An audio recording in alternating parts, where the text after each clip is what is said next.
di mana sudah ada sekitar 96 yang sudah mendaftarkan dirinya di kursus tersebut. Terima kasih untuk teman-teman yang sudah berpartisipasi. Dan juga sudah ada sekitar 90 orang ya yang sudah mengerjakan beberapa modul, membaca modul, dan mengerjakan kuisnya. Diharapkan teman-teman masih bersemangat untuk mengikuti seri pelatihannya ya sampai hari Jumat. Dan untuk hari ini, kita akan memulai webinar dengan materi untuk menggunakan GeoSM untuk menambahkan data ke dalam servernya OSM. Jadi nanti teman-teman akan diarahkan untuk bagaimana cara menambahkan data OSM secara langsung ke dalam servernya menggunakan tools-tools dasar dan pengaturan di JOSM. Kalau misalkan kemarin ada yang kesulitan dalam instalasi, kemudian mungkin pengaturannya ada yang error atau tidak muncul, itu bisa ditanyakan kepada Mbak Tri ya nantinya di sesi yang pertama. Kemudian nanti selanjutnya ada pengenalan tasking manager, di mana ini merupakan gambaran untuk bagaimana kita menambahkan data secara partisipatif, yaitu secara bersama-sama ke wilayah yang rawan bencana atau di situ terdapat suatu pemetaan yang harus bangunan dan jalannya dipetakan semuanya, seperti itu. Jadi kita akan bareng-bareng membantu di wilayah Balikpapan ya untuk hari ini, di mana Balikpapan termasuk dalam wilayah rawan bencana RPJMN untuk BNPB dan GFDRR. Oke, saya tidak berlama-lama, langsung saja. Mbak Tri, apakah sudah hadir di webinar kali ini dan sudah siap presentasi? Ya, sudah siap Mbak Dewi. Ya, terima kasih teman-teman. Silakan silakan Mbak Tri untuk melanjutkan sharing materinya hari ini. Oke, terima kasih. Ya, selamat sore teman-teman. Terima kasih sudah hadir di webinar UGM sesi 2 ya. Hari ini saya akan men-share screen saya. Oke. Nah, teman-teman sebelumnya mungkin sudah banyak yang sudah menginstal JOSM ya. Jadi kan sebelum webinar ini dimulai, teman-teman sudah harus menginstal JOSM dan melakukan pengaturan awal di JOSM-nya supaya siap untuk digunakan. Jadi di sini saya sedikit mereview aja apa sih itu JOSM, terus yang diatur di awal setelah melakukan instalasi JOSM itu apa aja. Jadi JOSM itu adalah salah satu alat untuk mengedit data OSM. Jadi kita punya beberapa tools atau aplikasi untuk mengedit data OSM atau menambahkan data OSM. Dan salah satunya ini adalah JOSM atau Java OpenStreetMap. Nah, JOSM ini yang paling sering digunakan karena dia punya banyak sekali tools tambahan yang tidak dimiliki aplikasi lain, aplikasi OSM editor lainnya gitu. Jadi dia bisa menambahkan GP extract atau menambahkan satellite imagery atau menambahkan misalnya tools-tools tambahan yang bernama plugins. Nah, si JOSM ini sendiri bisa di-download di josm.openstreetmap.de dan di situ ada Windows installer, ada macOS package. Jadi ini sesuai dari komputernya teman-teman. Jadi kalau misalnya berbasis Windows, teman-teman bisa pilih yang Windows installer, atau kalau misalnya teman-teman pakainya Mac, bisa juga install yang macOS package. Nah, ini juga udah kita taruh di folder software yang kemarin ada di Udo, itu sudah ada di situ juga. Jadi selain teman-teman itu kita downloadnya dari sini, jadi sumbernya dari sini. Dan terus habis itu kita taruh di Udo yang kemarin. Nah, setelah teman-teman download installernya, teman-teman habis itu yang pertama-tama teman-teman harus menginstal dulu Java. Jadi kalau misalnya teman-teman belum ada Java itu harus diinstal dulu karena namanya kan JOSM, Java OSM. Jadi dia membutuhkan Java supaya bisa berfungsi.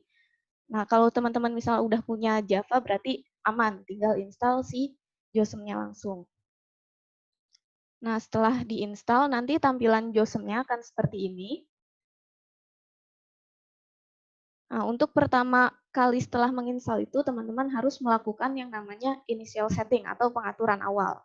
Nah, itu ada di menu Edit, Preferences, atau bisa juga dipencet F12 di keyboardnya, atau bisa juga diklik yang seperti cetekan lampu ini ya. Ya, itu sama aja. Jadi ada 3 cara untuk sampai ke menu Preferences ini. Ke menu Edit Preferences, atau bisa juga pencet F12 di keyboard, atau bisa juga klik icon yang kayak steker lampu ini ya.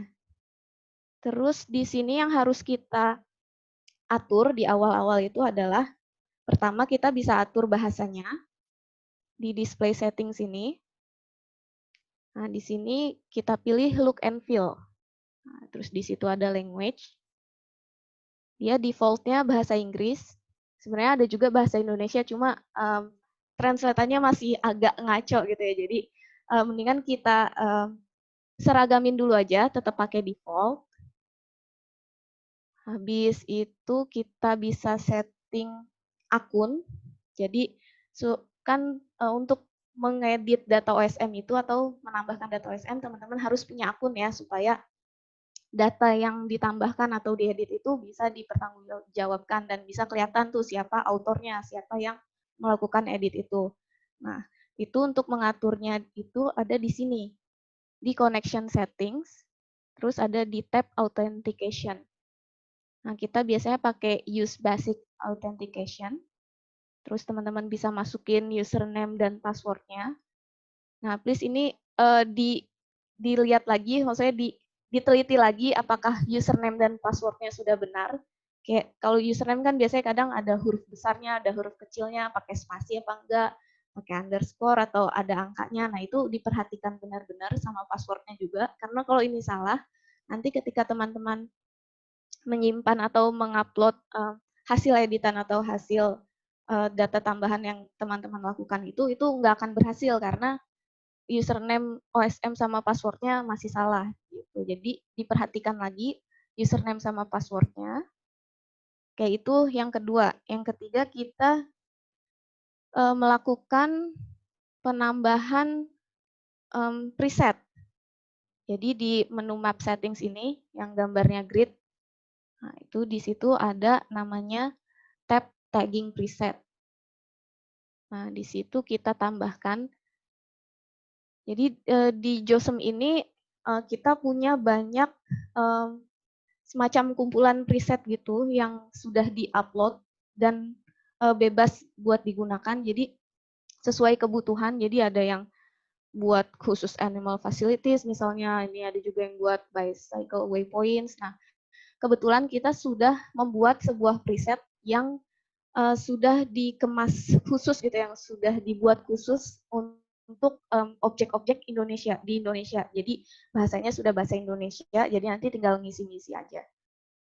Itu namanya Hot PDC Inaware Indonesia Project. Ini abjad ya dari ABCD. Nah, scroll terus ke bawah sampai ketemu Hot PDC Inaware Indonesia Project. Habis itu pindahkan ke sebelah kanan ke kolom aktif preset dengan mengklik tanda panah warna biru ini sampai dia muncul di sini. Oke, itu yang ketiga. Yang keempat, ini ada remote control. Jadi mungkin di slide-nya ini belum ada ya yang remote control sama nanti plugins di sini. Nah, itu belum ada ya. Jadi mungkin teman-teman saat ini bisa buka dulu JOSM-nya sama buka lagi preferences-nya. Jadi di plugin nanti kita kembali ke plugin, kita ke remote control dulu. Nah, tolong teman-teman enable remote control-nya. Jadi ini fungsinya itu sebenarnya nanti akan bersambung sama sesi Mbak Sela yang tasking manager. Jadi remote control ini membolehkan kita untuk melakukan apa ya, koneksi terhadap si tasking manager. Jadi ketika tasking manager ingin membuka sebuah grid mapping area itu bisa langsung kebuka di JOSM-nya. Selama teman-teman mengaktifkan ini, enable remote control. Jadi yang dicentang cukup sih enable remote controlnya aja. Ini udah nggak perlu dicentang-centang lagi.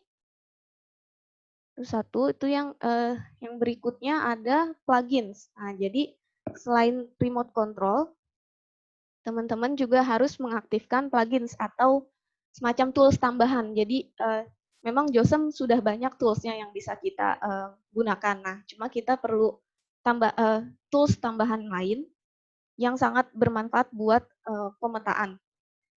Nah, yang akan kita install pluginsnya adalah namanya plugins building tools. Oke, jadi teman-teman search dulu building tools di search box, coba ketik building. Kalau misalnya belum ada list plugin di sini, teman-teman bisa download the list of available plugins. Nanti dia langsung muncul list-list plugin yang tersedia di JOSM. Habis itu baru bisa di search buildings_tools. Sebenarnya nyari building aja, terus nanti agak scroll. Ini dia yang ketiga nih, buildings_tools. Terus dikasih tanda centang di situ.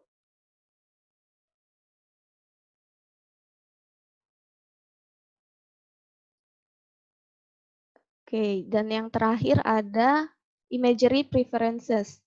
Jadi di sini ini untuk mengatur imagery atau citra satelit mana aja yang mau kita gunakan. Dan kita punya banyak imagery yang tersedia. Jadi ini semua totally free, jadi nggak perlu bayar.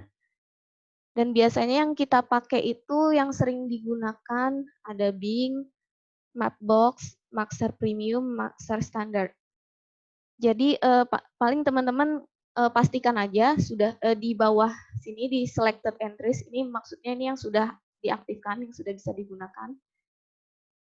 Pastikan saja ada Bing Aerial Imagery, ada Mapbox, Maxar Premium, dan Maxar Standard. Nah, gimana kalau belum ada?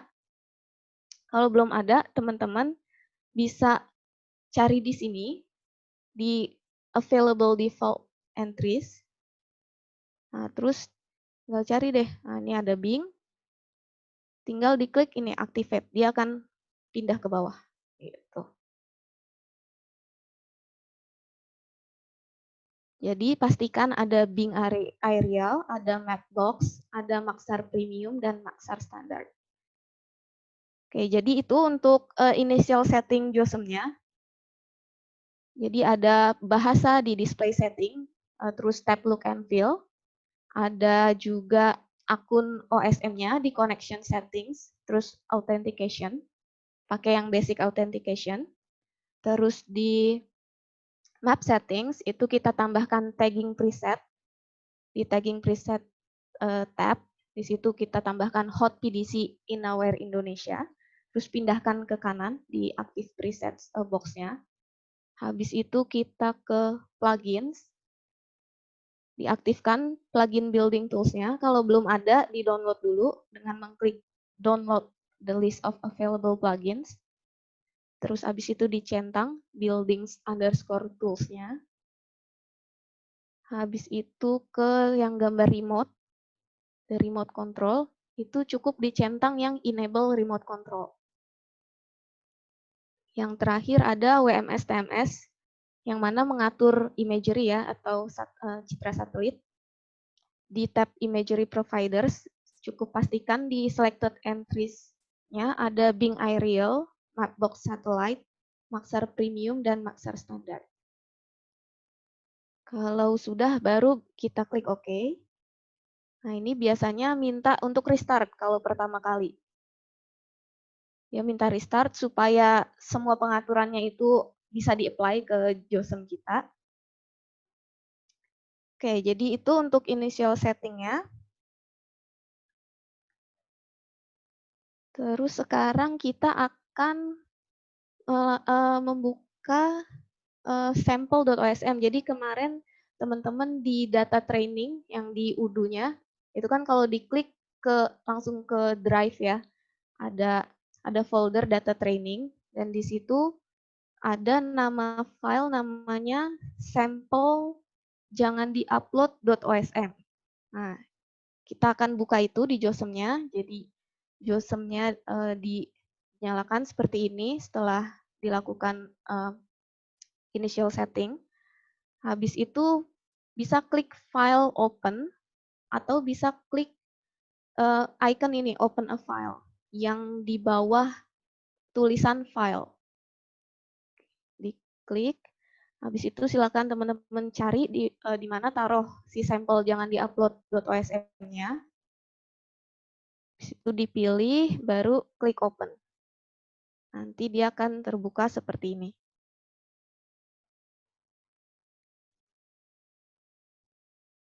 Oke, tampilan JOSM-nya seperti ini. Jadi di toolbar atas ini kita ada banyak tools-tools ya, kayak buat membuka file, untuk menyimpan file, untuk mendownload data dari OSM, mengupload data dari OSM, untuk mengundo, redo juga ada, untuk setting juga preferences juga ada di situ. Terus kita juga ada toolbar samping di sini. Nah, di sini ada beberapa tools yang cukup sering digunakan.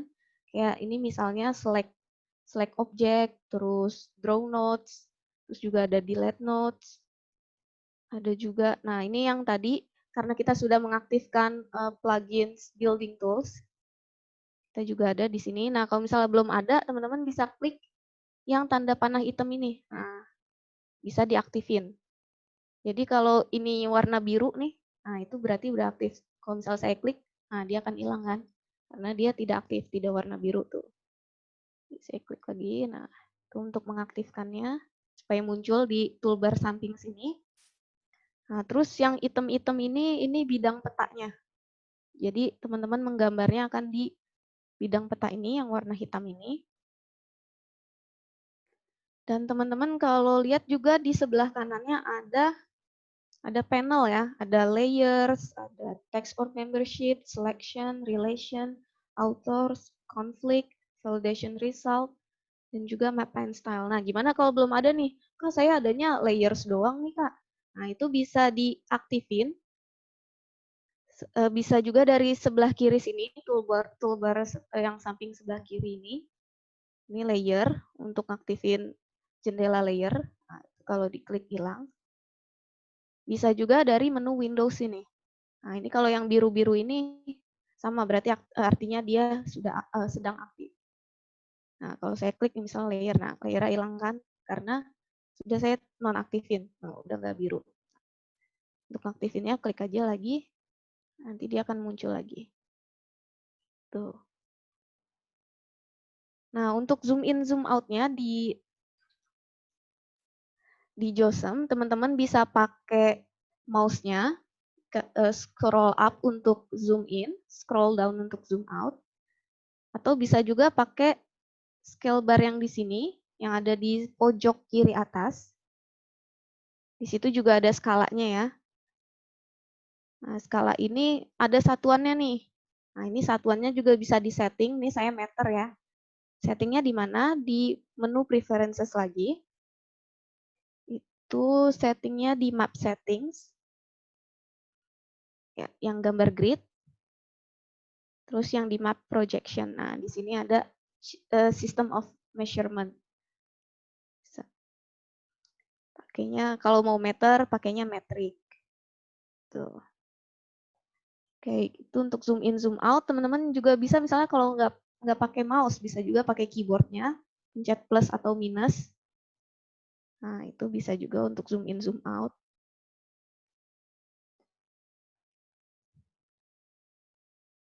Nah, terus kalau teman-teman zoom in di sini, teman-teman bisa lihat beberapa objek, beberapa tampilan objek di JOSM seperti apa. Ini ada titik, ada garis, dan ada poligon. Nah, ini titik contohnya untuk POI atau point of interest. Di sini ada Jeff Supermarket contohnya. Di sini juga ada toko sepatu Chapman. Itu untuk titik. Untuk garis, di sini contohnya ada jalan.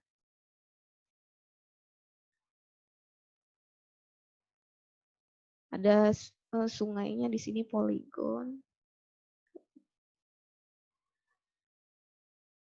Nah, ini untuk memilihnya, jadi ini yang merah-merah ini berarti objeknya sedang terpilih. Nah, untuk memilihnya, teman-teman harus ngaktifin si gambar tangan ini nih, select object.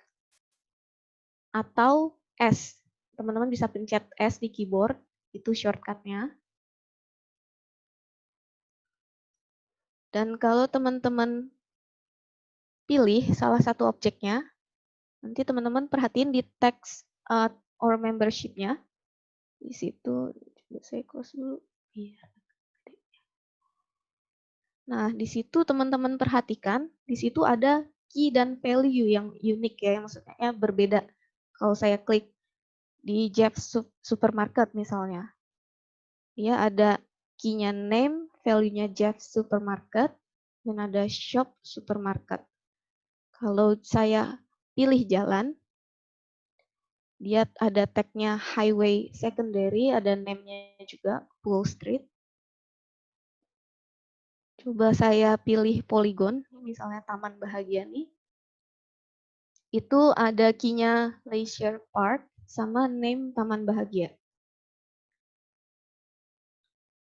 Nah, jadi seperti yang sudah dijelasin sama Mbak Sela kemarin, jadi di OSM kita sudah punya standarisasi objek, jadi supaya seragam, supaya misalnya yang dari Afrika paham kalau ini adalah park, atau misalnya dari mana misalnya India, dari Hong Kong itu paham kalau ini adalah park, karena kan OSM ini dipakai di seluruh dunia kan ya. Nah, itu supaya seragam informasinya untuk si objek itu. Jadi kita menstandarisasi informasi untuk objek itu. Kayak misalnya untuk taman kita pakainya Leisure Park. Untuk nama dari objek kita pakainya name, terus value-nya sesuaikan dengan si objeknya. Kayak di sini name Taman Bahagia. Nah, untuk penamaan-penamaan seperti itu, kalau teman-teman bingung, teman-teman bisa pergi ke wiki OSM Indonesia Tagging Guidelines. Jadi kita udah punya guidelines khususnya untuk objek-objek yang di Indonesia. Mungkin Mbak Sela atau Mbak Dewi bisa mengkopas linknya ke teman-teman di chat window. Nah, di sini kalau misalnya teman-teman mau metain, aduh saya mau metain misalnya ATM nih, pakainya key sama value apa ya, saya nggak tahu. Nah, teman-teman bisa ke sini, ke halaman ini, terus bisa cari kayaknya di commercial bank. Nah, di sini ada misalnya ATM. Di situ dia termasuk bisa dipetakan sebagai objek apa. Di sini kita lihat bisa sebagai poin dan bisa sebagai poligon atau area. Dan deskripsinya itu apa, key-nya pakai apa, value-nya apa, dan nanti di render atau disimbolkan di peta OSM-nya tuh kayak apa, itu ada seperti ini. Kita juga punya foto contohnya, ATM tuh kayak apa sih, nah di sini ada fotonya. Jadi kalau teman-teman bingung ketika mau memberi tag atau memberikan informasi, ini ATM loh, terus key-nya, key value-nya apa tapi ya, nah teman-teman bisa merujuk ke sini, Indonesian Tagging Guidelines. Oke, kembali lagi ke sini. Dan harus diingat ya teman-teman, jadi ketika teman-teman menambahkan data ke OSM, entah itu titik atau garis atau poligon, nah teman-teman harus memberikan informasi atau mengidentify apa sih titik itu, apa sih garis itu, apa sih poligon itu, dengan memberikan dia sebuah preset. Nah, preset itu ya yang di sini-sini ini nih, key dan value ini. Gitu. Oke, nah gimana caranya kita mau menambahkan data OSM? Nah ini kan misalnya data yang udah existing nih, data yang udah ada di OSM. Sekarang caranya untuk nambahin data OSM gimana sih? Data baru, misalnya di sini, di pinggir jalan ini ternyata tadi ada ATM di sini. Nah, bisa pakai si draw notes ini. Di toolbar sebelah kiri, itu ada kayak gambar garis. Namanya draw notes itu, atau teman-teman bisa pencet A. Ini kan draw notes dalam kurung A. Nah, itu artinya itu shortcut-nya. Jadi bisa pencet A di keyboard. Nah, nanti kursor teman-teman akan berubah jadi tanda plus seperti ini nih. Misal saya gambar ATM, di sini ada ATM nih, saya tahu di sini ada ATM. Nah, tadi ketika merujuk ke Indonesian Tagging Guidelines, ATM itu bisa dipetakan dengan titik dan atau poligon. Oke, saya pakai titik aja deh di sini. Untuk menggambar titik, itu diklik 2 kali. Cetek, cetek. Nah, kalau klik sekali doang nanti dia masih geser-geser nih. Tuh, jadi klik 2 kali. Nah, terus untuk ngasih presetnya gimana nih? Nah, jadi kalau mau ngasih preset ke objek yang baru saja digambar, itu biasanya kalau objek yang baru saja digambar kan merah ya, berarti itu artinya sudah sedang di-select atau lagi dipilih nih, si objek ini. Tapi kalau misalnya lupa gitu misalnya, oh iya nih lupa belum dikasih preset. Nah, harus dipilih lagi, pakainya untuk memilih objek, pakai yang gambar tangan ini. Atau S di keyboard. Jadi misal tadi masih mode menggambar atau draw mode ya, itu bisa dipilih lagi gambar tangannya untuk memilih objek. Jadi untuk memberi preset, teman-teman harus memilih objeknya terlebih dahulu. Nah, kalau udah merah seperti ini, itu berarti sudah terpilih nih. Baru kita kasih preset. Oke, di sini preset ada di menu preset. Nah, di sini yang tadi sudah kita tambahkan hot PDC inaware tadi, itu ada di sini nih, Indonesia Presets PDC Project. Karena kalau nggak kita tambahkan, cuma pakai preset default dari JOSM, ini adanya seperti ini, bahasa Inggris. Dan terkadang ini kita bingung, kayak misalnya primary itu apa gitu kan. Nah, di sini kita sudah membahasa Indonesia-kannya, tapi tetap si tag key dan value-nya nanti kalau kita tambahkan akan tetap jadi bahasa Inggris yang sudah distandarisasikan. Oke, tadi kita mau cari ATM ya, misalnya komersil, keuangan. Nah, ini anjungan tunai mandiri atau ATM. Misalnya ATM mandiri. Alamat. Nah, ini kalau teman-teman tidak tahu informasi ini, itu nggak perlu diisi. Jadi ini semua tidak wajib diisi. Kayak daripada teman-teman nggak tahu terus, oh ini diisi aja deh gitu. Tapi kan bisa misleading kan, bisa menyesatkan orang karena yang teman-teman isi itu belum tentu benar gitu. Jadi daripada teman-teman ngasal ngisinya, udah kalau nggak tahu udah dibiarin aja, nggak usah diisi. Gitu. Apakah ini bangunan? Misalnya tahu, oh kayaknya iya deh, ini di dalam bangunan. Ya, tulis aja, pakai ya. Oke, kalau nggak tahu udah leave aja, apply preset. Nanti dia akan berubah jadi icon ATM. Dan kalau teman-teman perhatikan di kolom tag-nya dia akan langsung muncul. Amenity ATM, karena tadi building-nya apakah ini bangunan, saya pilih ya. Nah, jadi dia ada building ATM. Terus ada namanya juga kan tadi nama saya tulis ATM Mandiri. Nah, jadi dia ada 3 informasi. Yang pertama amenity ATM yang menunjukkan bahwa kalau titik itu adalah ATM. Yang building ini tadi karena saya pilih apakah ini bangunan, iya. Ini jadi ada building ATM. Terus tadi saya tulis juga namanya ATM Mandiri. Nah, ya jadi ada 3 informasi untuk si titik ini. Coba perhatikan kalau saya undo, terus saya pilih, si text or membership-nya kosong karena tidak ada informasi apa-apa. Jadi ini hanya sebuah titik yang nggak berarti gitu. Jadi kayak teman-teman udah bikin capek-capek bikin titik gitu, terus nggak dikasih informasi. Jadi sia-sia gitu titiknya dipetain. Jadi jangan lupa setelah menambahkan objek, mendigitasi objek, jangan lupa berikan preset atau tag. Tuh. Oke, saya akan berikan preset lagi. Nah, tadi kan susah-susah ya nyarinya ya, kayak ATM di mana ya ini. Oh, tadi di fasilitas lainnya, di komersil, keuangan. Nah, teman-teman bisa pakai yang namanya search preset di sini atau klik F3 di keyboard. Jadi yang di pojok kanan ini adalah shortcut-nya. Saya cari ATM. Nah, ada yang tadi kan, dia ada di fasilitas lainnya, komersial, keuangan, baru ketemu ATM.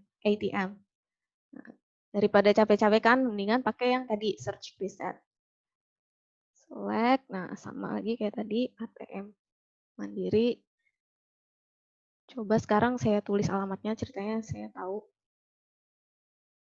Tadi Pool Street ya namanya. Nah, ketika di OK, apply, nah dia akan beda tag-nya tadi ya. Ada address full, ada amenity-nya tetap. Jadi ketika teman-teman memilih si ATM tadi, udah kan otomatis dia punya si tag amenity ATM. Gitu. Itu untuk objek titik, objek garis sama juga menggambarnya menggunakan draw nodes. Jadi setiap kali teman-teman mau menggambar objek itu pakainya si draw nodes ya. Itu bisa press A atau klik pencet A di keyboard atau klik si icon draw nodes-nya itu. Terus klik sekali, pindah lagi, klik sekali, pindah lagi. Terus untuk mengakhiri double klik. Nah, seperti itu. Dan biasa kalau dia habis kita gambar, dia pasti warnanya merah. Itu artinya dia lagi di select, lagi terpilih. Nah, mungkin saat ini tampilan gambarnya agak beda ya kita ya. Nah, itu karena teman-teman belum mengset map paint style-nya. Jadi, teman-teman coba aktifkan dulu di Windows map paint style.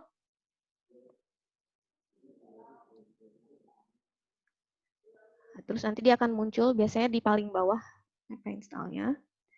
Terus teman-teman di JOSM default-nya diklik kanan. Nanti ada style settings. Nah, itu kan biasanya kalau baru-baru tuh kayaknya semuanya ya yang dicentang ya. Nah, ini teman-teman tinggalin aja yang dicentang tuh tinggal si areas are drawn with fill only around their inner edges sama display street labels at high zoom. Jadi yang lain-lainnya di-uncheck aja, caranya gimana? Udah tinggal diklik aja tuh, kayak gini tuh. Diklik di sebelah kirinya teksnya. Jadi disisain si areas are drawn with fill only around their inner edges sama display street labels at high zoom. Jadi nanti kurang lebih tampilannya kita sama, ada nih plus-plus kuningnya. Nah, si plus-plus kuning ini bisa kalau teman-teman sorot nanti merah. Itu kalau teman-teman klik tahan lama terus geser, nah itu dia akan bikin notes baru. Tuh.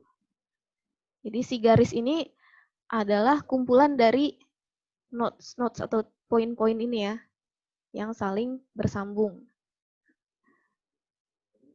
Untuk nambahin notes-nya bisa, jadi tanda plus ini bisa disorot sampai merah, terus diklik tahan, geser. Nah, teman-teman juga bisa geser nih si titiknya nih. Jadi dipilih aja titiknya. Pastikan sudah dalam select mode ya. Memilih klik gambar tangannya ini atau klik S di keyboard. Terus pilih salah satu notes-nya. Jadi notes-nya ini bisa dipilih atau titiknya ini bisa dipilih. Yang merah cuma titiknya aja kan. Ini kalau mau dipindah bisa. Klik kiri tahan, geser. Nah, ini untuk memindahkan notes. Pindahin garis juga bisa. Jadi dipilih di garisnya. Jangan dipilih di notes-nya. Pilih di garisnya. Pilih garisnya, klik kiri tahan, geser. Itu untuk memindahkan objek. Nah, sekarang setelah gambar objek, kita harus ngasih preset ya. Preset, soalnya jalan permukiman misalnya. Nah, ini saya nggak tahu namanya apa. Udah nggak apa-apa, nggak usah diisi daripada teman-teman ngisi tapi misleading gitu, menyesatkan orang lain. Udah, kalau nggak tahu nggak usah diisi, nggak apa-apa kok, nggak diomelin. Klik apply preset, nah, dia akan berubah warnanya. Yang tadi abu-abu karena dia belum memiliki preset, sekarang sudah punya preset highway residential. Warnanya agak putih ya. Itu untuk garis. Sekarang kita akan coba gambar poligon. Tetap menggunakan draw nodes atau pencet A di keyboard. Terus kita gambar, klik kiri sekali, share, klik kiri sekali, klik kiri sekali, klik kiri sekali. Dan poligon itu adalah garis yang tertutup ya, a closed way gitu. Jadi dia titik awal dan titik akhirnya harus saling bertemu. Jangan dipisahin ya, nanti jadinya garis bukan poligon. Jadi teman-teman sorot ke titik awalnya, terus diklik. Nah, dia akan bersatu tuh. Kan jadi sebuah closed way atau poligon. Coba aktifin gambar tangan. Kita cek apakah udah bersatu nih titik awal sama titik akhirnya. Pilih titiknya sampai merah. Terus coba geser. Nah, kalau pada ngikut nih garisnya, berarti dia sudah bersatu. Gitu. Nah, si poligon ini kan belum punya preset juga kan nih kalau saya pilih di garisnya. Nah, itu si text membership-nya kosong. Ya kan? Jadi kita akan memberikan preset lagi dan yang paling paling sering digunakan nih si poligon ini buat metakin namanya bangunan. Bangunan biasa. Jadi biasanya kan kita memetakan remote ya, kayak cuma pakai citra satelit. Dan kita kalau dari citra satelit kan cuma bisa identifikasi, oh iya kalau ini adalah bangunan, nggak bisa sampai detail kan, kalau oh ini bangunan sekolah nih, oh ini bangunan rumah sakit nih, oh ini bangunan TK atau PAUD nih, nggak bisa kan. Nah, oleh karena itu kita biasanya pakai kita kasih preset dia adalah bangunan yang belum teridentifikasi atau hanya cukup ya udah itu adalah bangunan gitu, nggak sampai detail banget kalau itu adalah bangunan sekolah atau bangunan rumah sakit. Nah itu biasanya di presetnya itu ada di mana ya, saya agak lupa kalau yang di PDC. Kalau yang di sini itu saya ingat di sini di man-made dan building yes, apply. Nah, jadi dia key dan value-nya itu building yes. Ini yang paling sering kita pakai. Jadi untuk mengidentifikasi kalau poligon ini adalah bangunan yang belum teridentifikasi apa bangunan itu apa. Nah itu kan tadi agak ribet ya nyari preset, terus man-made, terus buildings. Kan bisa juga nyari di sini bangunan. Nah di sini ternyata di fasilitas lainnya bangunan lain, bangunan belum terklasifikasi. Itu kan agak susah. Nah kita punya yang namanya building tools tadi yang sudah kita install di bagian plugins. Nah, ini akan sangat memudahkan teman-teman untuk menggambar sebuah bangunan.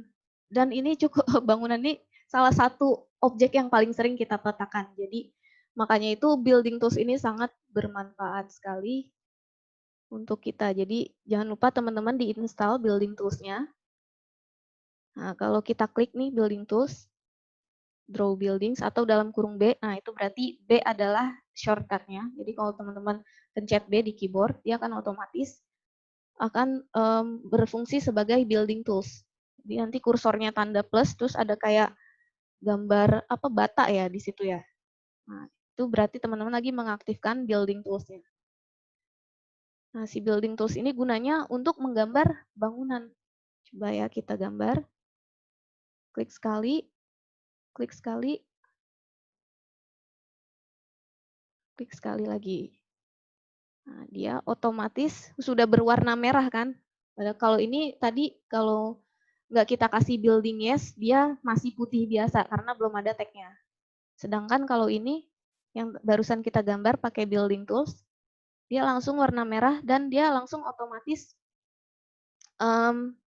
siku-siku ya, orthogonalize. Jadi dia perfect square gitu. Kita nggak perlu bikin-bikin ini lagi terus di perfectkan pakai orthogonalize tool. Oh, ini udah otomatis sudutnya siku-siku atau 90 derajat dan dia otomatis sudah punya key dan value building yes, sudah punya tag building. Jadi hanya dengan 3 kali klikan tadi menggunakan si building tools, coba kita aktifin lagi. 1, 2, 3, itu dia sudah otomatis punya preset building yes. Jadi akan sangat memudahkan teman-teman untuk memetakan bangunan. Dan perlu dipastikan juga teman-teman, misalnya teman-teman menggambar objek poligon lain, misalnya tadi taman. Nah, pastikan juga teman-teman memberikan presetnya bukan di titiknya ya, tapi di garisnya. Maksudnya diklik di garisnya, jadi dia kepilih semua nih seluruh poligonnya, bukan hanya salah satu titik dari poligonnya aja. Karena kalau kayak gitu, ketika teman-teman cuma memilih salah satu poin atau titik dari poligonnya itu, berarti itu teman-teman cuma akan ketika nanti teman-teman ngasih preset, cuma akan titik ini yang punya preset itu, sedangkan keseluruhan poligonnya tuh dia tidak ada presetnya gitu.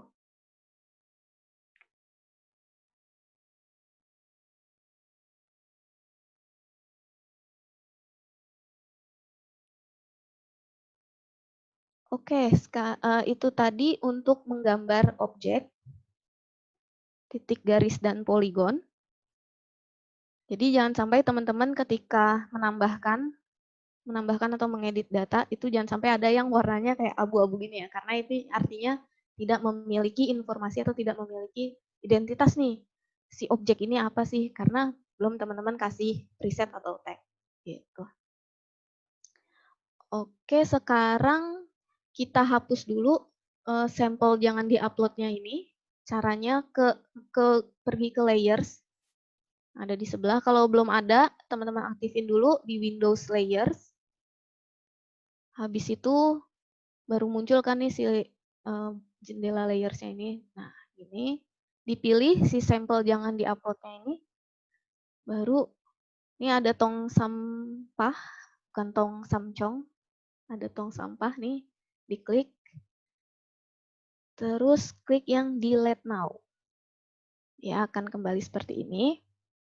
Dan sekarang kita akan melakukan tahap pemetaan di OSM yang benar-benar tuh kayak gimana. Tadi kan cuma latihan doang ya.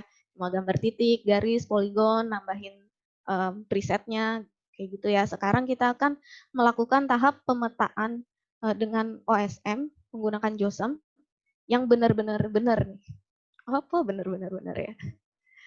Nah, sekarang untuk melakukannya, itu yang langkah pertamanya adalah teman-teman harus nentuin wilayahnya. Oke, sekarang saya misalnya mau metain kampung halaman saya misalnya. Oke, itu saya udah nentuin wilayah, mau saya petakan. Terus yang step kedua adalah teman-teman harus mendownload data existing yang udah ada di OSM. Jadi jangan sampai ternyata kita nambahin data, terus ternyata datanya udah ada di OSM.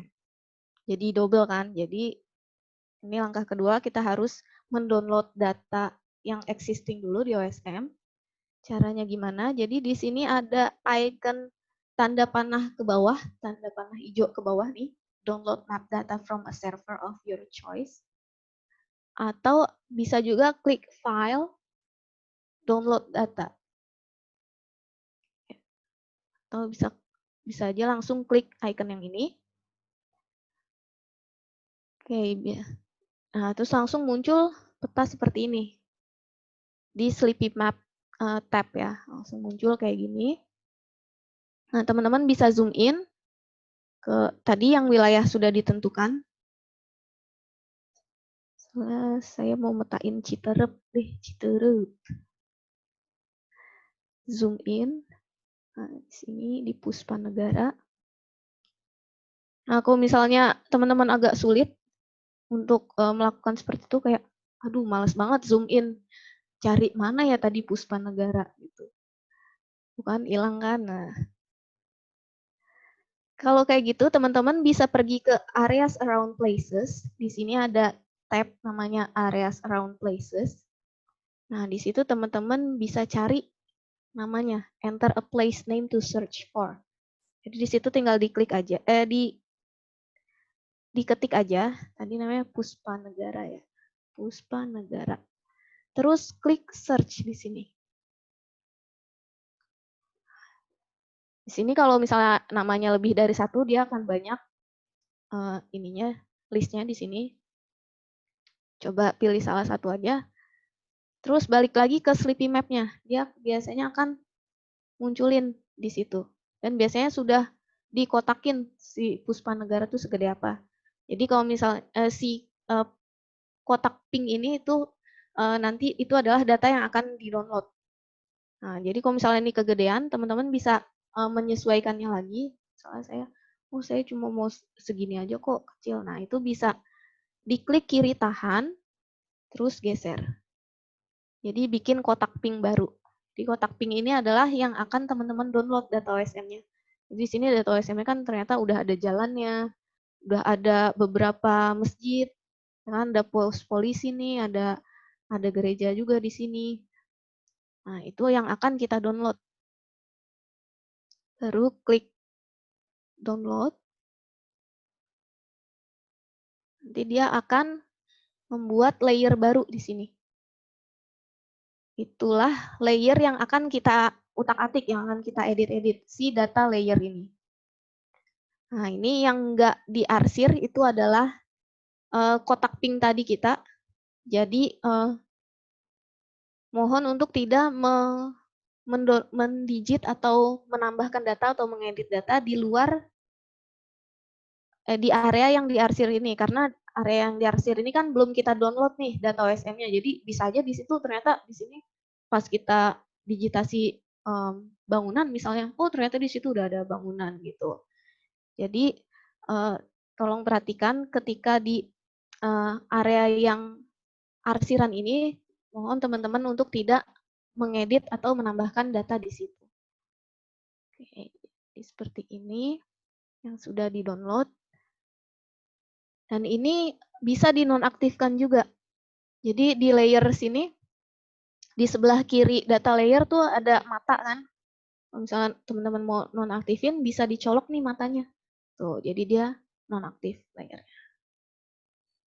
Ini berguna biasanya kalau misalnya di sini ternyata udah dipetain land use, dan tuh land use kan gede dan dalam-dalam bangunannya, bangunan di dalamnya tuh harus kita petain kan. Sedangkan si land use-nya tuh warna putih gitu. Kalau di OSM land use tuh warna putih, terus pas kita digit bangunan di dalam land use area itu agak sulit karena ketutupan si putih itu. Nah, itu bisa gunain ini, bisa di zoom in, nanti dia garis-garisnya hilang. Atau kalau misalnya belum jelas nanti di nonaktifin dulu, oh bentuknya kayak gitu, baru diaktifin lagi, baru digambar, kayak gitu. Oke, itu untuk mendownload data OSM-nya. Nah, untuk menambahkan data OSM atau mengedit data yang di sini nih, kan kita perlu referensi dong, perlu sebuah acuan. Nah, biasanya untuk remote mapping kita pakai satellite imagery ya. Jadi di sini ada, di sebelah preset ada menu imagery. Nah, ini list-list imagery yang tadi sudah kita aktifkan di preferences tadi. Jadi kalau misalnya teman-teman nggak ada nih, misalnya oh di area ini yang paling update citra satelitnya Maxar Premium, tapi kok nggak ada ya di sini. Ah, itu bisa ke setting yang tadi, terus di WMS TMS diaktifin lagi dari atas ini, terus diklik activate gitu. Oke, sekarang kembali lagi ke imagery. Nah, biasanya yang paling clear dan paling update itu Maxar Premium Imagery. Jadi makanya saya sekarang pakai Maxar Premium Imagery.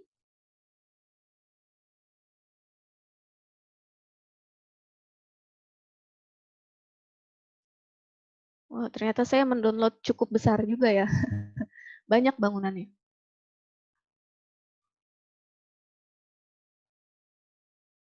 Oke, untuk mendigitasi sama seperti biasa, pakai yang tadi, draw notes atau A di keyboard.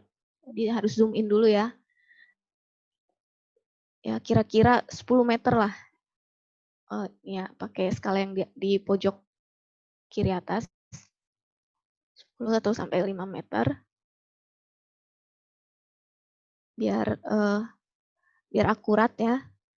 Terus untuk bangunan, nah bangunan-bangunan seperti ini kan kita nggak tahu ya detailnya. Ini apakah bangunan sekolah atau bisa aja ini ternyata PAUD atau ternyata dipakai buat posyandu kan kita nggak tahu. Nah, oleh karena itu biasanya untuk memetakan bangunan seperti ini kita menggunakan si building tools yang tadi. Oke, saya aktifkan dulu building tools atau pencet B di keyboard. Klik kiri sekali, terus pindah ke pojok bangunan yang lain, klik kiri lagi, terus klik kiri lagi. Seperti itu.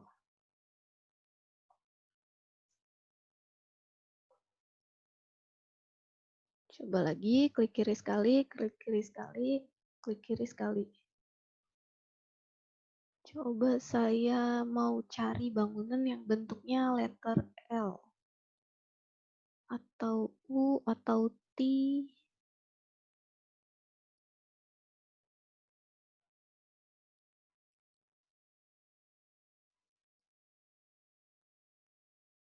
Oke, ini agak L sedikit.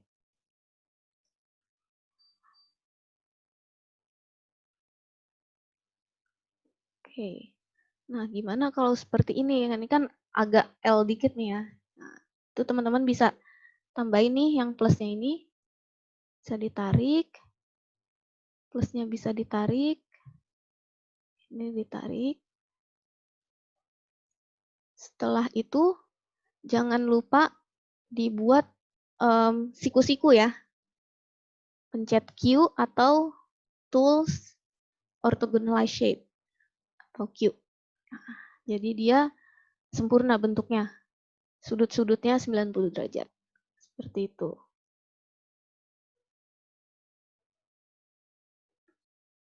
Oke, itu untuk bangunan. Nah, untuk jalan nih kadang ada yang nih ngelewatin bangunan kan. Nah, ini bisa ditarik aja garisnya supaya teman-teman bisa digit nih si bangunan yang di sini.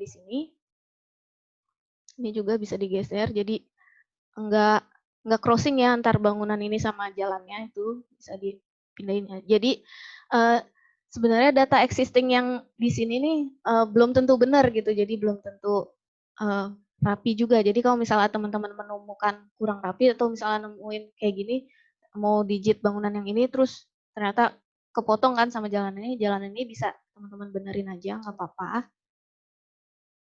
Itu. Nah, udah nih, misalnya udah ngedit atau menambahkan data. Nah, ini belum disimpan ke server OSM nih, belum tersimpan. Baru di komputer teman-teman aja.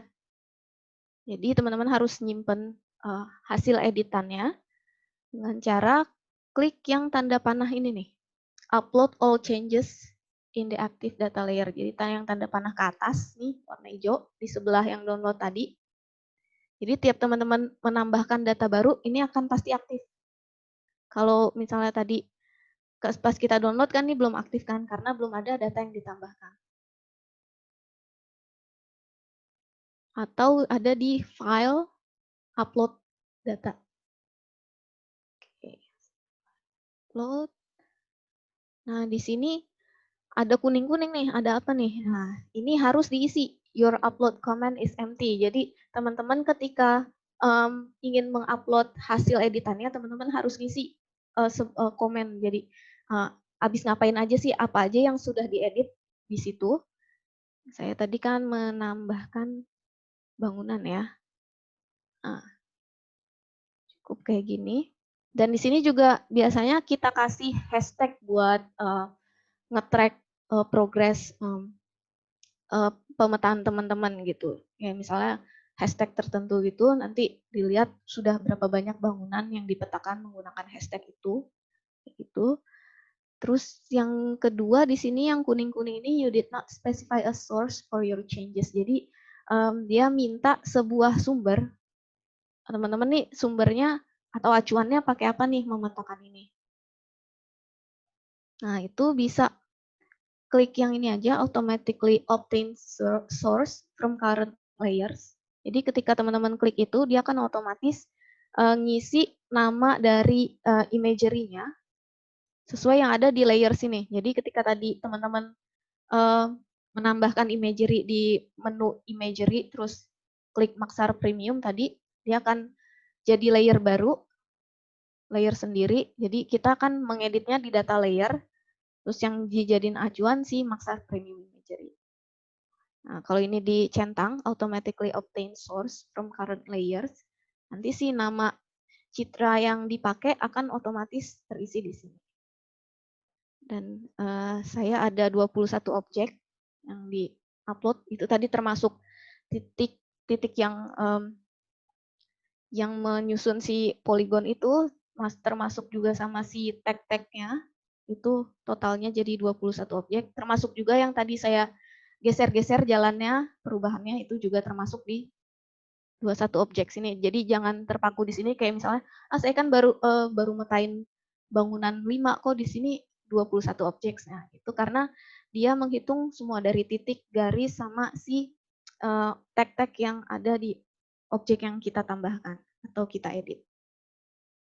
Di situ kalau teman-teman yakin nih, oh kayak saya kayaknya nggak yakin udah bener deh, tapi saya mau upload. Nah itu bisa teman-teman centang di sini, I would like someone to review my edits. Jadi nanti si expert mappers atau validators dia akan mencek pekerjaan teman-teman kalau teman-teman centang ini.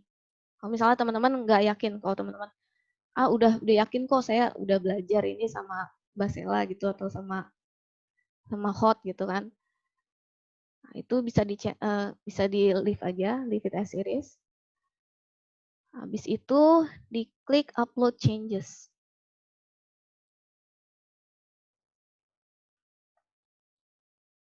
Dan pastikan ada koneksi internet ketika mengupload.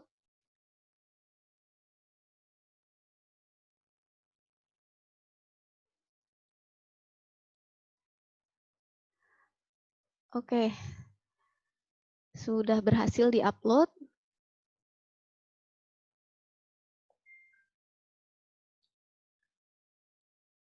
Nah, sekarang saya akan memberikan beberapa tips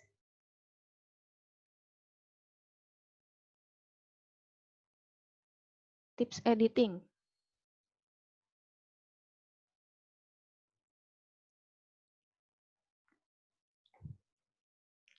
Nah, di sini ada contoh titik sebuah bangunan.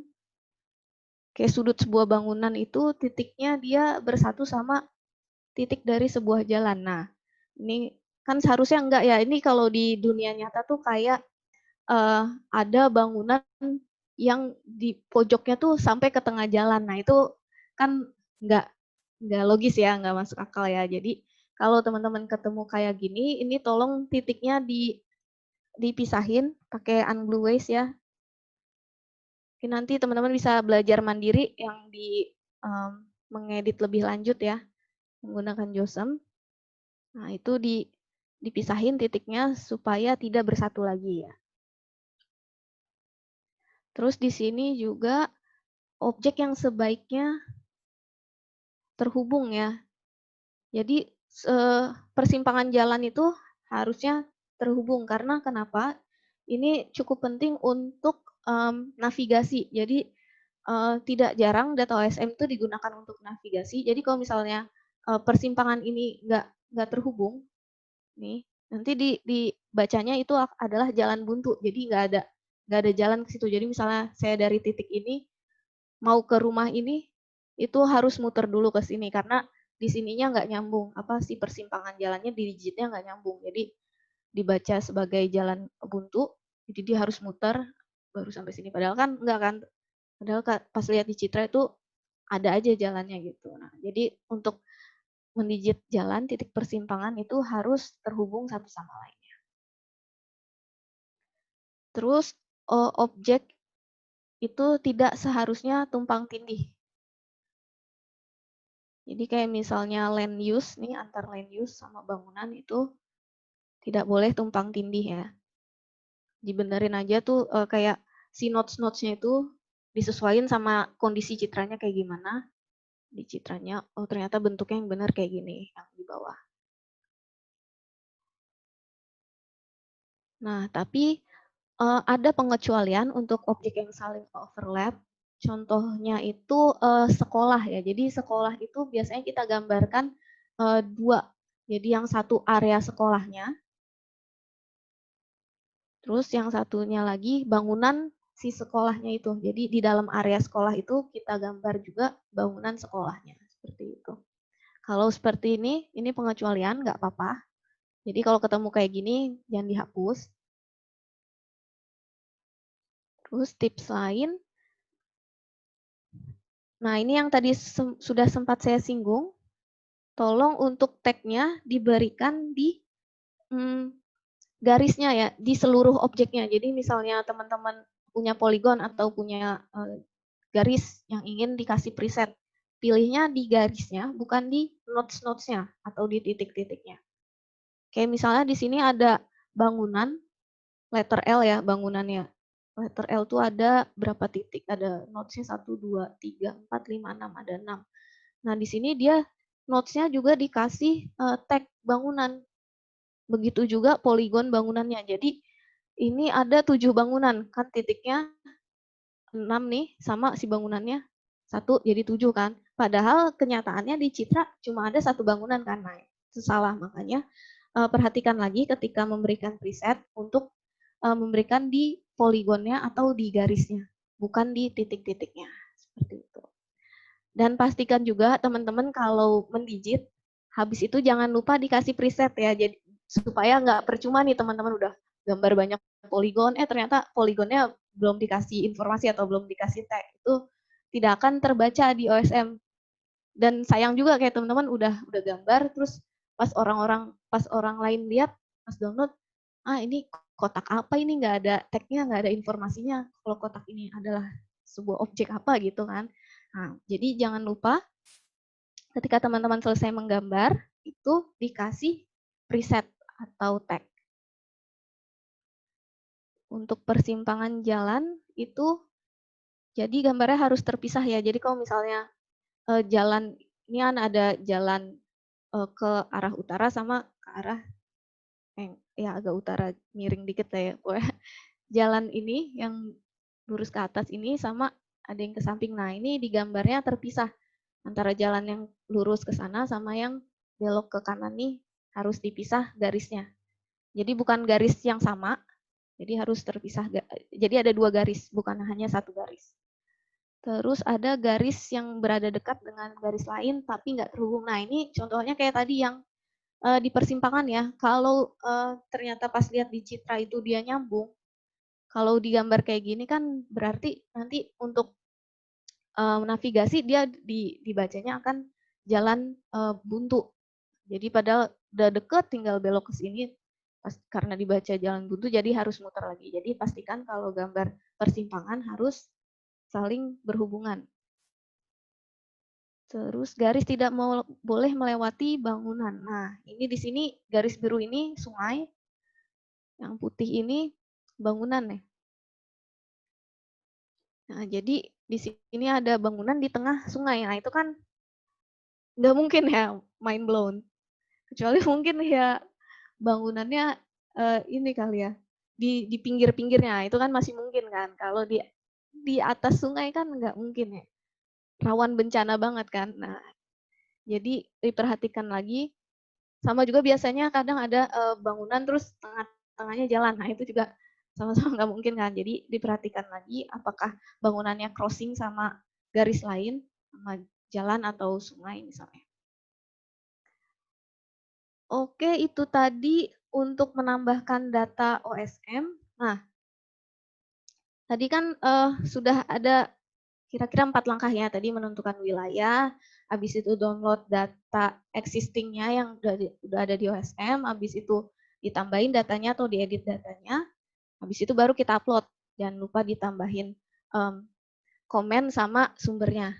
Nah, tapi kalau misalnya kita lagi bantu metain daerah yang baru aja kena bencana nih, cuman pasti wilayah yang sama kan yang kita petain. Nah, itu kan akan sangat rentan konflik ya. Jadi saya juga metain di Puspa Negara, terus Mbak Sela juga metain di Puspa Negara. Nah, itu sangat rawan konflik. Konflik itu apa? Jadi ada lebih dari satu user atau contributor OSM memetakan di wilayah yang sama persis. Jadi misalnya saya metain bangunan ini, oh ternyata Mbak Sela juga metain bangunan ini. Pas saya upload, saya lancar. Nah, pas Mbak Sela upload, si OSM nolak konflik. Nah, karena dia bingung nih, versi siapa yang harus dia terima. Karena sebelumnya kan masih kosong kayak gini. Pas saya gambar terus saya upload kan berarti udah ada di servernya. Nah, pas Mbak Sela download itu saya belum gambar.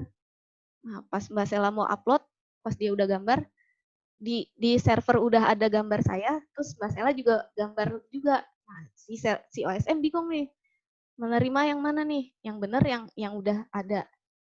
Yang udah saya upload apa yang Mbak Sela lagi mau upload ini. Nah, itu namanya konflik. Nah, itu sangat bisa dihindari karena HOT sudah membuat sebuah platform yang sangat mendukung pemetaan partisipatif yang namanya Hot Tasking Manager. Nah, itu akan dibawakan oleh Mbak Sela. Sebelumnya, sebelum masuk sesi Tasking Manager, apakah ada pertanyaan dari teman-teman untuk menambahkan data OSM?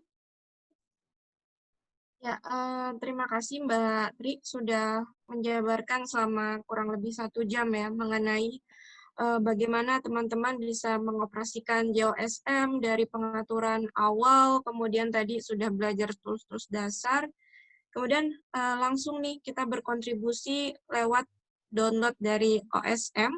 Tadi juga sudah dijelaskan ya kenapa kita harus mendownload datanya. Karena ini OpenStreetMap adalah berbasis komunitas, jadi kita harus memastikan dulu apa yang sudah ditambahkan oleh relawan pemetaan sebelumnya.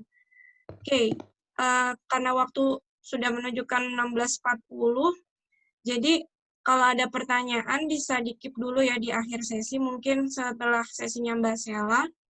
Jadi kita akan langsung tadi sudah dikasih sedikit tracernya oleh Mbak Tri, bagaimana menggunakan tasking manager ya, untuk pemetaan partisipatif, seperti itu. Ya, terima kasih Mbak Tri atas waktunya dan sharing-sharingnya.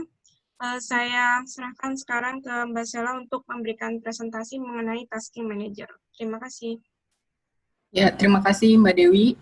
Ya, teman-teman, tadi kita udah belajar sama Mbak Tri ya, gimana cara menambahkan data di OSM. Nah, sebenarnya untuk menambahkan data OSM ini sebenarnya nggak harus melalui tasking manager, tapi bisa langsung dilakukan di JOSM-nya gitu. Kenapa kita pakai tasking manager untuk kali ini? Karena kita mau melakukan namanya mapathon ya. Jadi melakukan pemetaan bersama-sama dalam satu waktu dalam satu daerah yang sama dan yang pasti akan terjadi rawan konflik. Jadi kalau misalnya seperti itu kita ngakalinnya pakai namanya tasking manager gitu. Nah, tapi kalau misalnya teman-teman suatu saat mau melakukan editing secara mandiri, itu bisa langsung pakai JOSM ya, gitu ya. Jadi untuk tasking manager ini karena kita sedang melakukan pemetaan partisipatif, gitu. Jadi aku mulai aja untuk melakukan kasih pengenalan sedikit ya tentang tasking manager ini. Nah, nanti akan ada praktek di sesi terakhir, jadi teman-teman perhatiin dulu untuk sesi, ini aku mau jabarin sedikit dari slide-nya, nanti akan praktek bersama-sama di akhir sesi ya. Oke. Nah, mungkin kita bisa, teman-teman kalaupun nanti mau baca-baca lagi bisa di slide-nya. Oke, jadi sebenarnya apa sih tasking manager? Mungkin kemarin hari Senin sudah aku jelaskan sedikit ya tentang tasking manager. Jadi tasking manager ini tuh alat yang dibuat oleh HOT ya, tim kita untuk pemetaan secara kolaboratif. Jadi memudahkan ketika ada pemetaan secara bersama-sama gitu ya.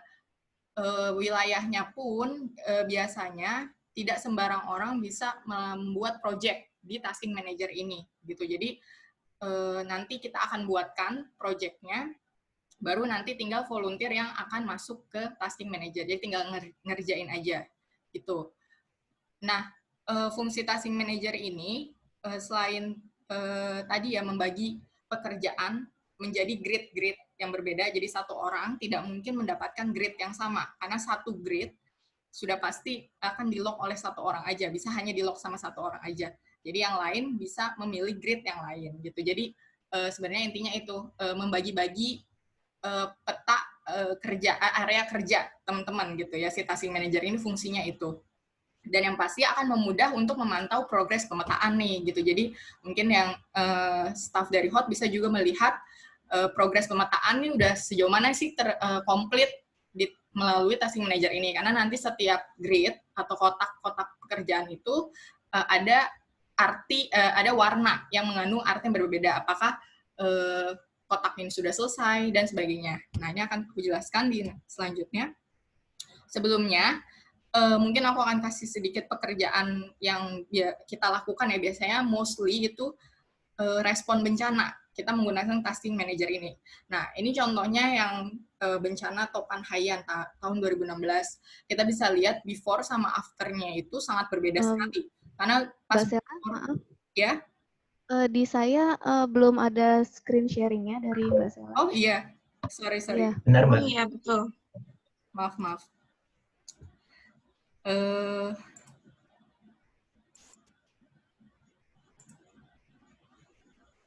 Sebentar ya, maaf. Oke, udah ya? Ya, belum? sudah. Oke. Sudah.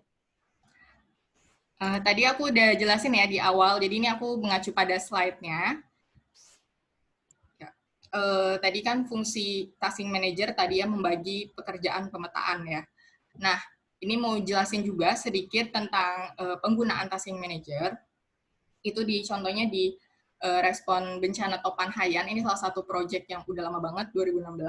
Jadi kita bisa lihat before sama after-nya itu berbeda sekali, karena pas before itu sama sekali bangunan itu kosong di sana, sedangkan butuh data spasial mungkin untuk melakukan seperti analisis pasca bencananya gitu.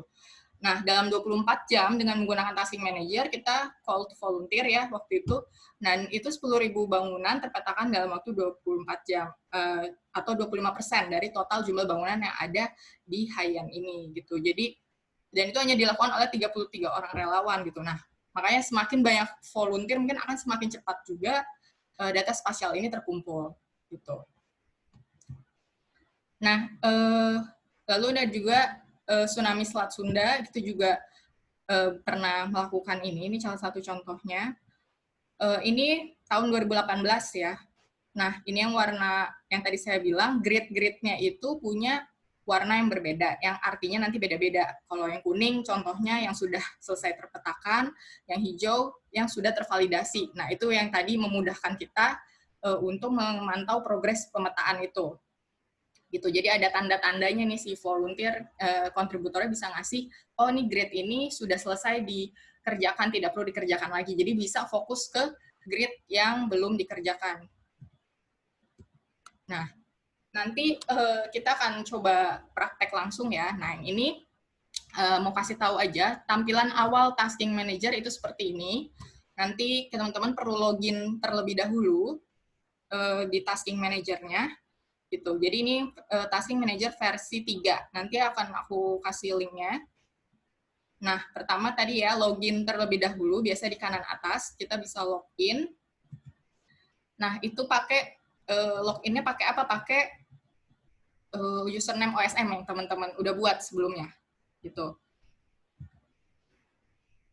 Nah, nanti pas udah masuk, kita pertama kali login. Nah, biasanya yang pertama kali melakukan login di sini akan diminta untuk memberikan email. Nanti kita juga harus klik verifikasi di email yang aktif atau email yang teman-teman daftarkan ketika membuat akun OSM. Gitu. Nanti dia minta verifikasi. Jadi memastikan memang email yang teman-teman pakai itu adalah email yang aktif gitu. Jadi kontributor bukan fake ya, bukan akun fake gitu. Jadi diminta untuk pertama kali, ini hanya untuk pertama kali saja diminta untuk mengisi email di sini. Gitu. Nanti kita coba, nanti akan ada seperti ini, baru klik verify email address. Itu aja. Lalu yang kedua, kita akan masuk ke bagian kali ketika kita klik start mapping, kita akan masuk ke halaman project. Di sini banyak banget project-project yang sudah pernah dibuat. Daerahnya, tidak semua Indonesia kita punya project di sini, maksudnya tidak dari Sabang sampai Merauke kita punya daerahnya ya, tapi kita hanya buat project-project ini sesuai dengan kebutuhan gitu ya. Jadi ketika dibutuhkan, misalnya contohnya ada salah satu project misalnya kemarin yang Palu gitu ya.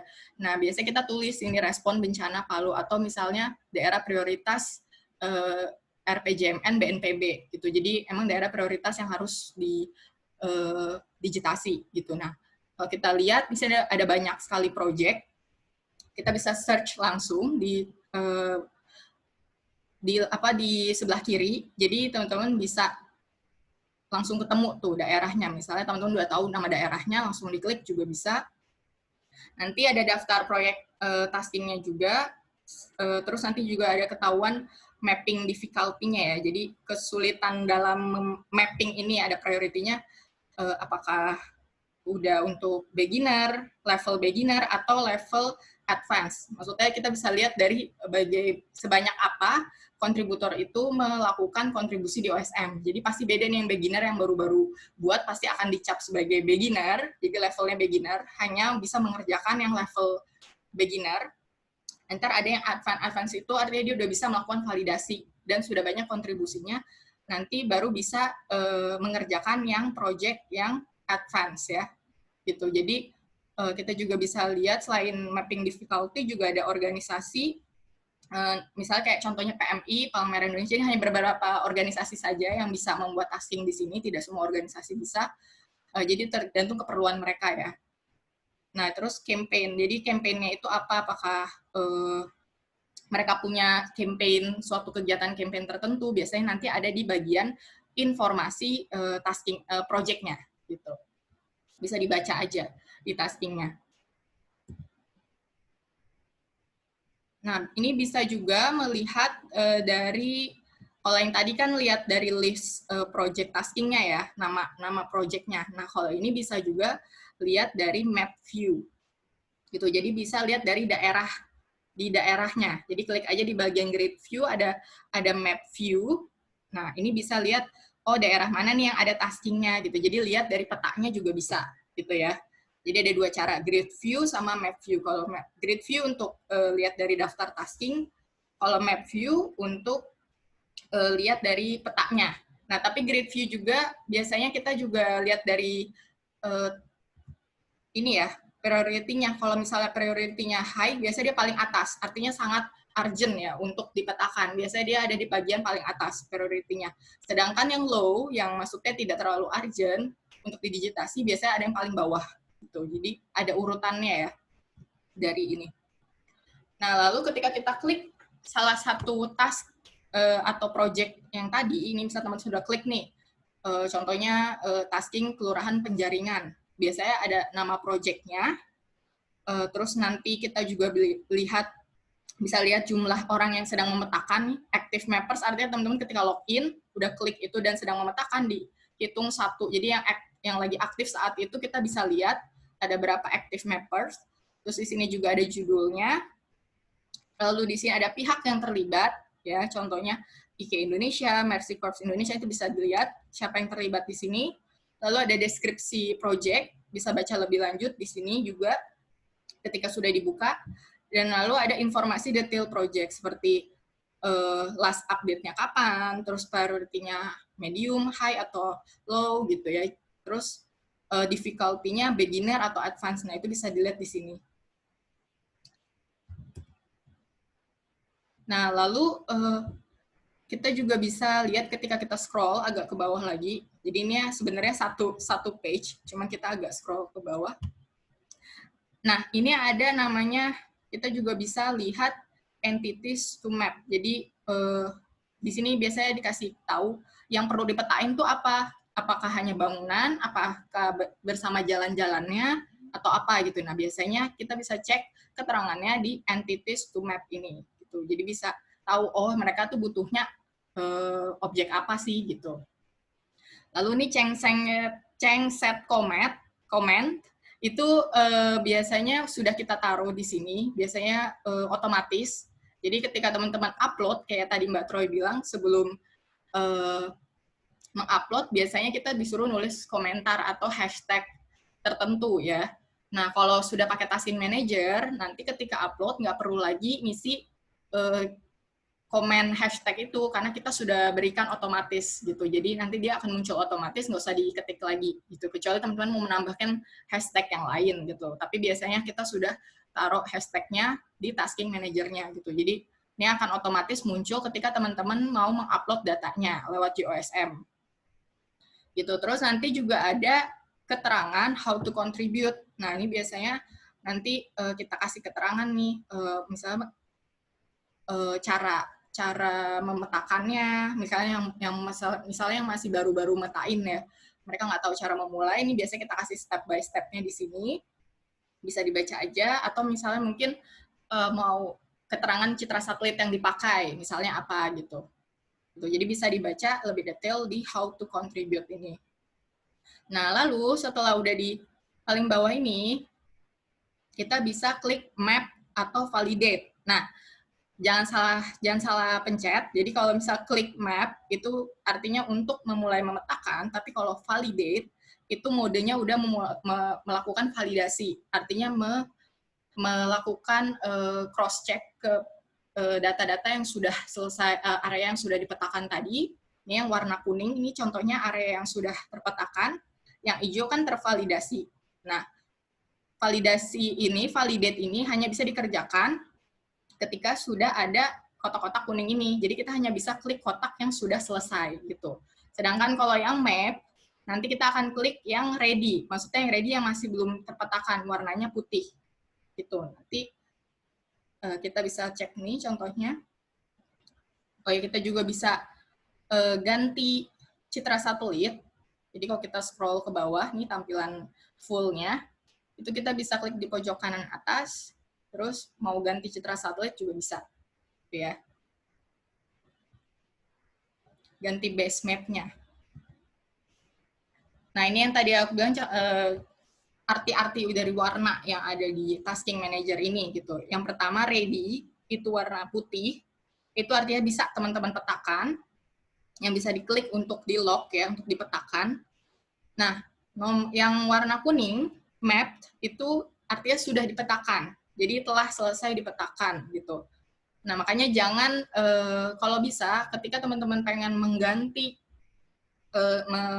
kotak ya, misalnya bosen nih ngerjain di kotak yang ini, terus misalnya pengen ganti, jangan langsung klik map ya atau selesai terpetakan, karena nanti akan dianggap sudah selesai, padahal aslinya di dalamnya masih bisa ada yang dipetakan gitu.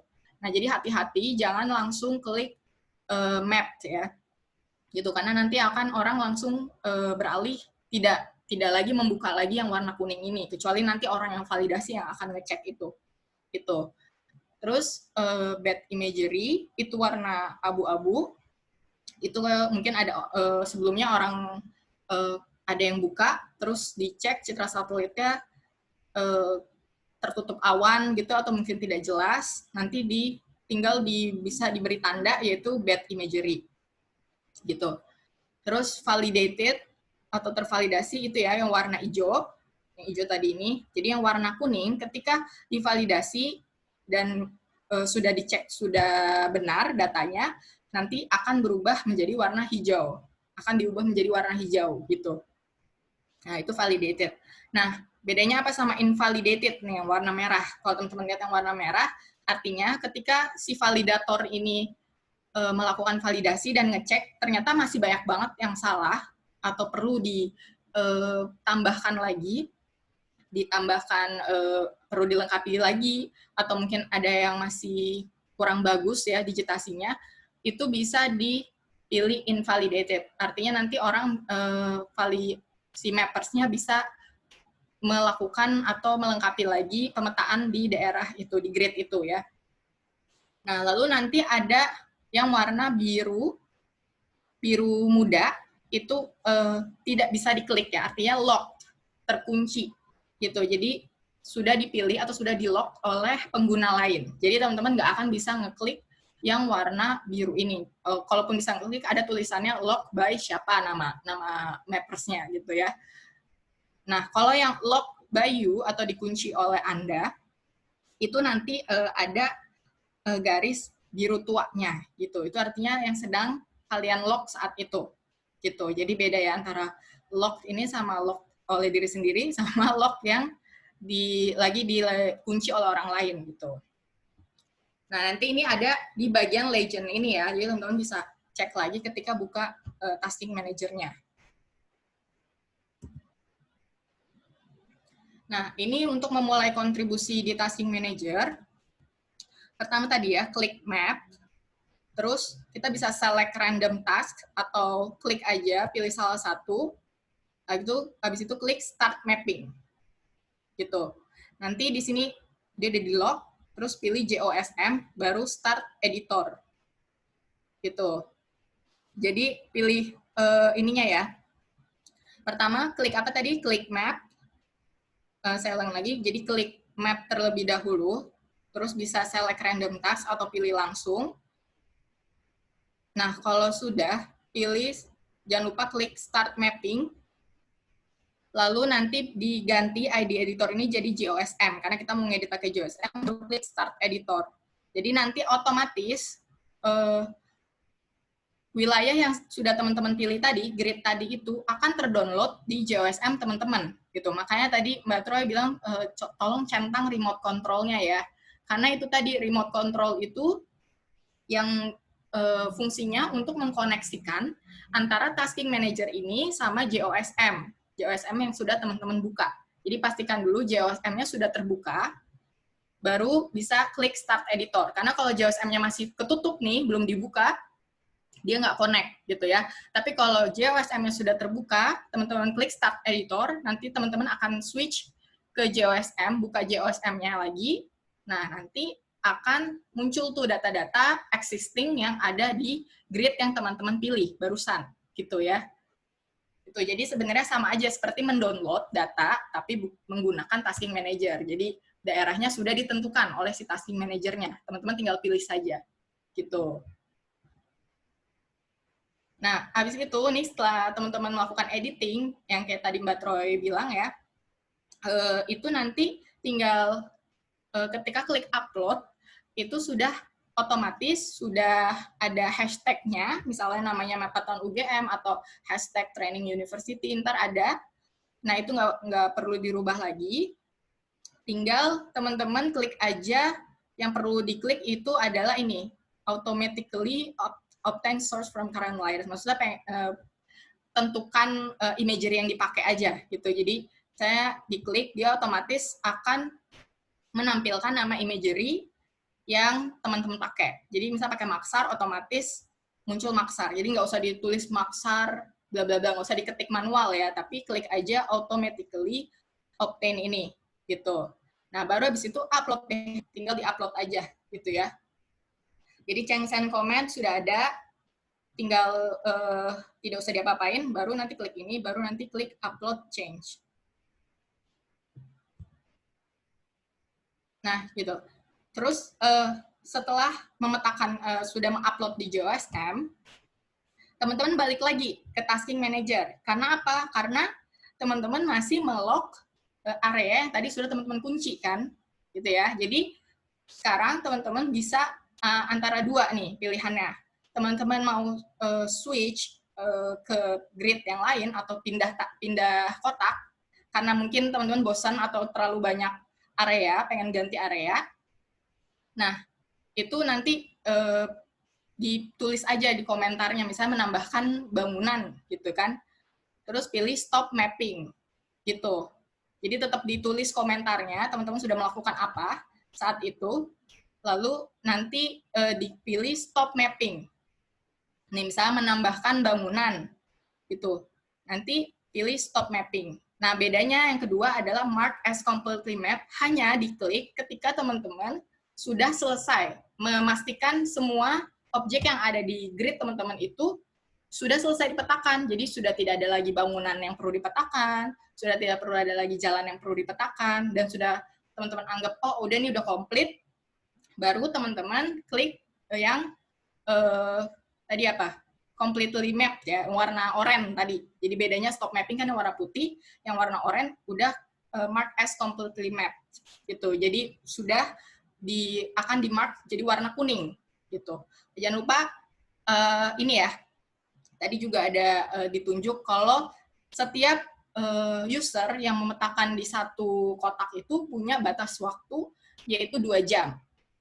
Gitu. Jadi setiap 2 jam otomatis tasking manager akan meng-unlock otomatis grid yang sedang teman-teman kerjakan gitu. Jadi kalau lebih dari 2 jam otomatis nanti si tasking manager otomatis akan meng-unlock atau membuka kunci dari area yang sedang teman-teman petakan. Jadi kalau teman-teman merasa perlu lebih dari 2 jam tapi tetap ingin melakukan memetakan area yang sama, di stop mapping dulu aja. Jadi sebelum 2 jam nih, bisa 1 jam setengah atau 1 jam 45 menit, teman-teman stop mapping dulu, terus start mapping lagi, ulangin di kotak yang sama, gitu ya. Jadi cara ngakalinnya gitu, stop mapping dulu, baru klik lagi grid yang sedang teman-teman kerjakan untuk jadi nambah lagi 2 jam lagi, gitu. Jadi jangan lupa kalau ada 2 jamnya, jangan sampai lupa.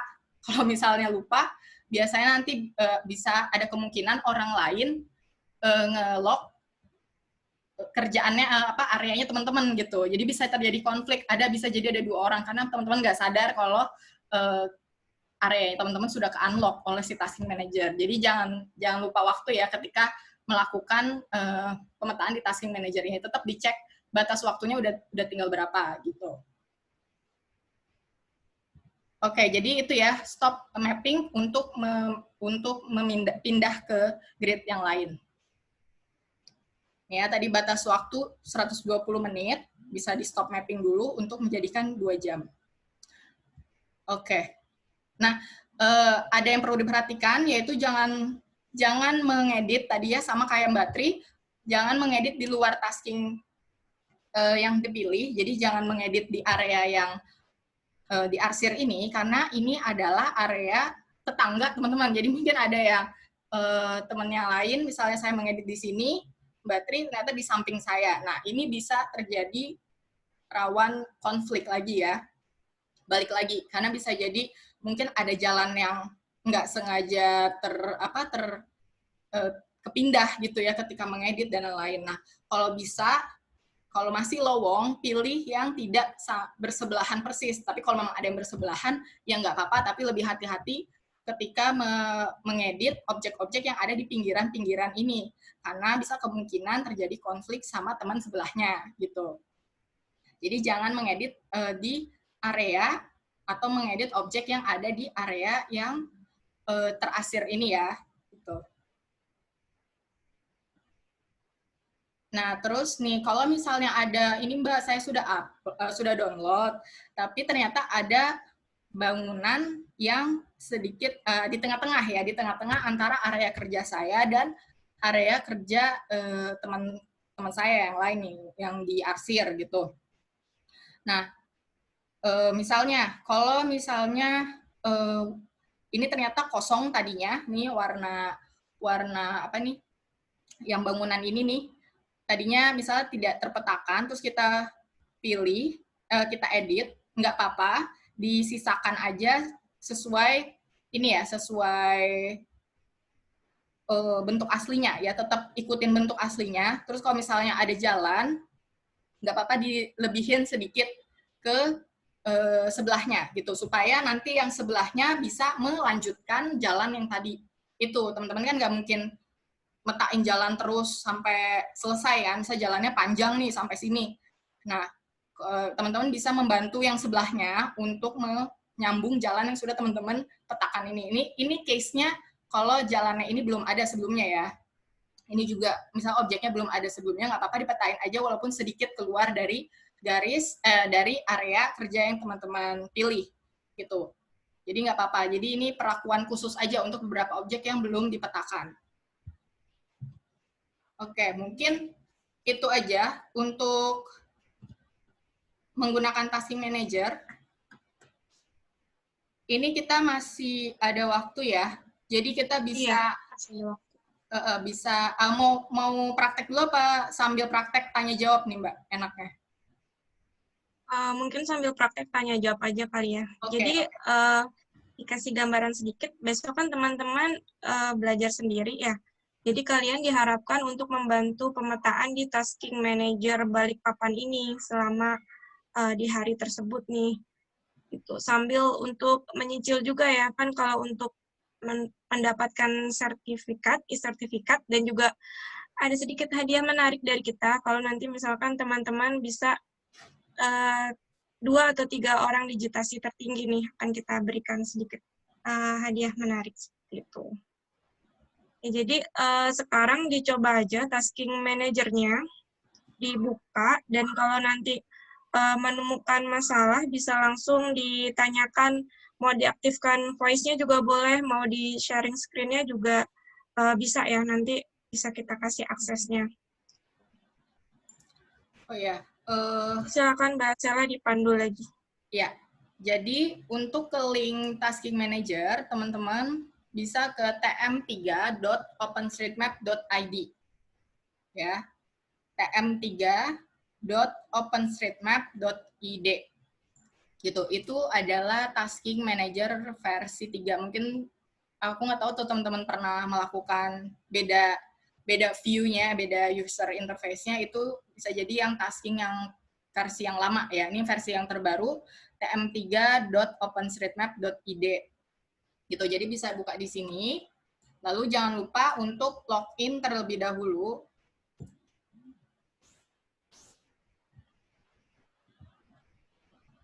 Ya, login terlebih dahulu dengan username yang sudah teman-teman buat sebelumnya.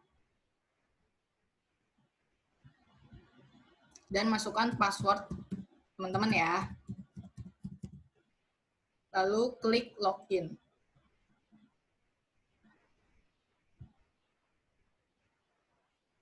Yang mau nanya silakan, bisa ditanyakan, bisa ada yang ketinggalan, bisa ditanyakan ya.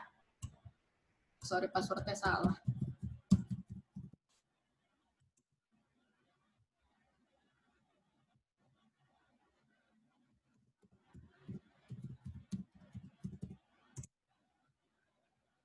Nah, kalau kayak gini, grant access ya. Authorize access to your account. Kita klik grant access. Jadi supaya dapat aksesnya dari openstreetmap.org-nya. Nah, habis itu teman-teman bisa langsung masuk, sudah ada namanya nih di pojok kanan atas, nama usernya. Gitu. Nah, yang masih baru join nih ke tasking manager, biasanya di atas itu ada tanda seru ya, tanda seru warna merah. Nah, ini artinya teman-teman perlu melengkapi dengan email aktif teman-teman yang tadi saya jelaskan ya. Your profile diklik aja drop down-nya, terus your profile. Nah, ini dimasukkan add or edit contact details. Nah, ini tinggal masukkan saja email ya, alamat email dari teman-teman.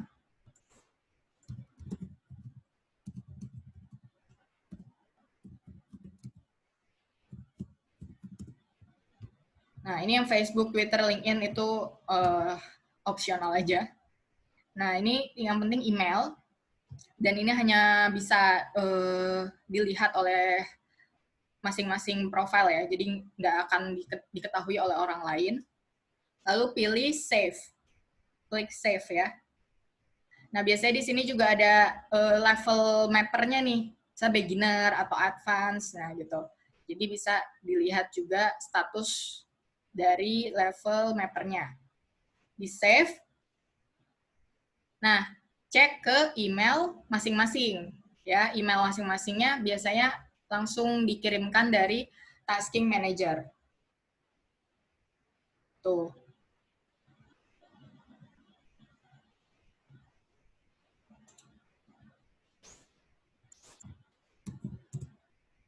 Bisa cek ke email. Habis itu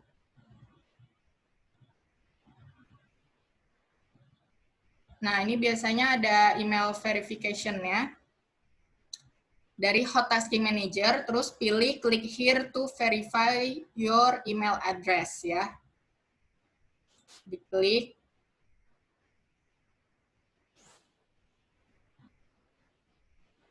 Nah, thank you for verifying your email. Nah, tanda seru merahnya sudah hilang. Gitu. Nah, kalau sudah ke email verification, pilih contribute atau start mapping ya, contribute di atas. Nah, ini. Nah, kita akan milih satu tasking yang sama untuk dikerjakan bersama, yaitu prioritas RPJMN Kota Balikpapan. Yang ini, dia sudah paling atas, prioritinya medium ya. Yang urgent kan yang sebelah kiri, yang sebelah kanan nih ada prioritas RPJMN Kota Balikpapan, Provinsi Kalimantan Timur. Ya, ini kerjasama sama BNPB. Jadi kita membantu pekerjaannya BNPB nih, Badan Nasional Penanggulangan Bencana, dengan membantu untuk Mapathon ini ya. Nah, ini bisa diklik.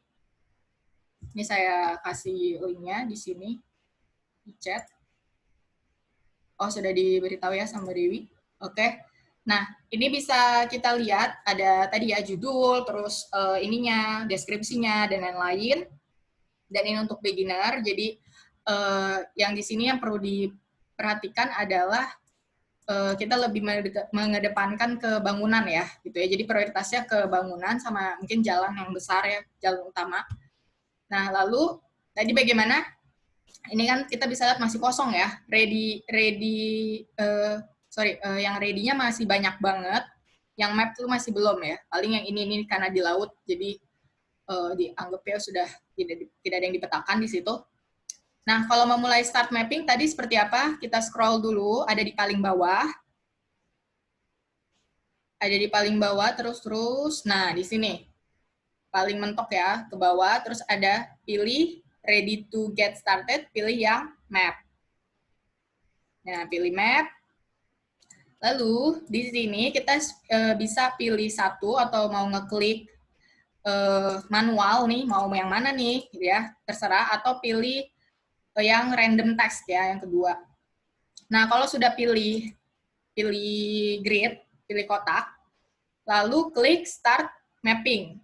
Ya, pilih dulu kotaknya, baru start mapping. Nah, ini sudah ada yang masuk nih. Nah, ini contohnya yang sudah ke-lock sama user lain. Ini kita bisa klik.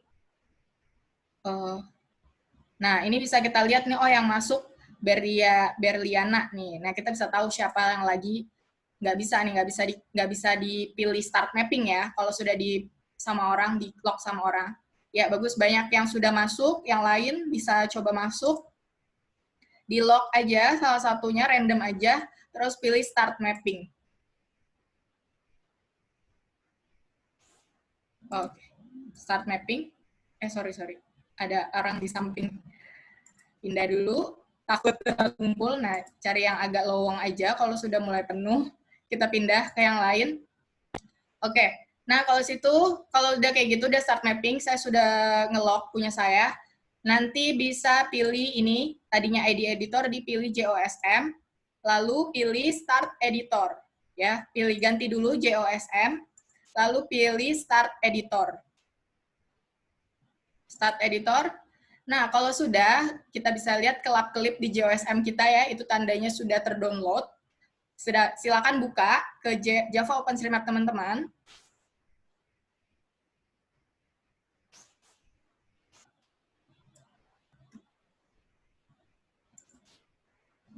Sebentar, saya share screen lagi JOSM-nya. Nah, gini ya. Jadi tadi kalau sudah nge-lock, sudah start editor, dia otomatis GeoISM-nya akan seperti ini, sudah mendownload data yang tadi teman-teman pilih. Seperti ini. Ini adalah data existing atau data yang sudah ada sebelumnya di GeoISM. Jadi ini yang pertama ya, mendownload data. Tadi step 1, mendownload datanya terlebih dahulu. Kalau sudah ada, munculkan imagery-nya. Dimunculkan aja imagery-nya saya pakai Maxar. Bisa dicek dulu.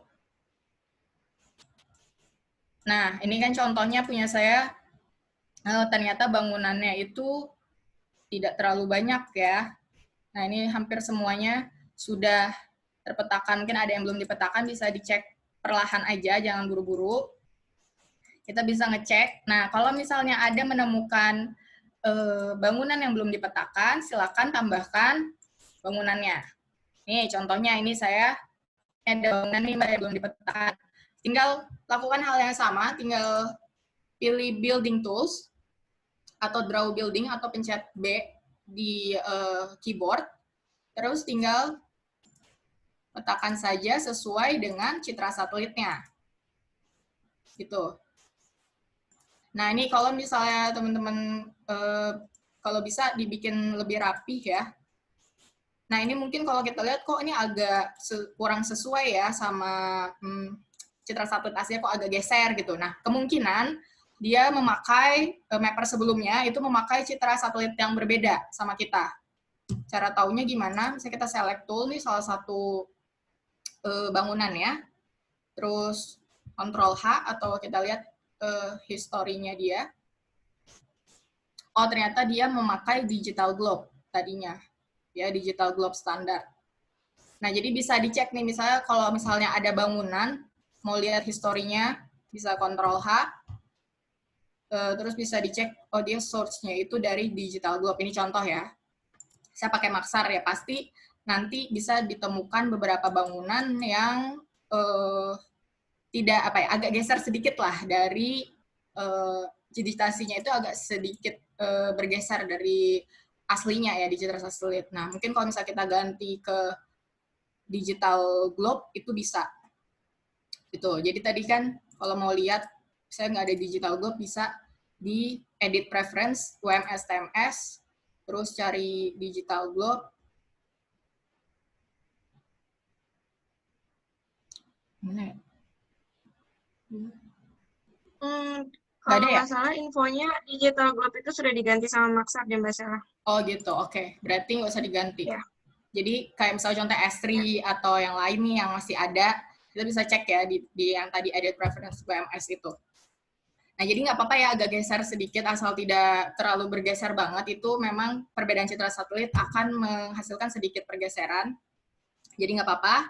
Yang penting teman-teman tetap sesuaikan saja dengan citra satelit yang teman-teman pakai.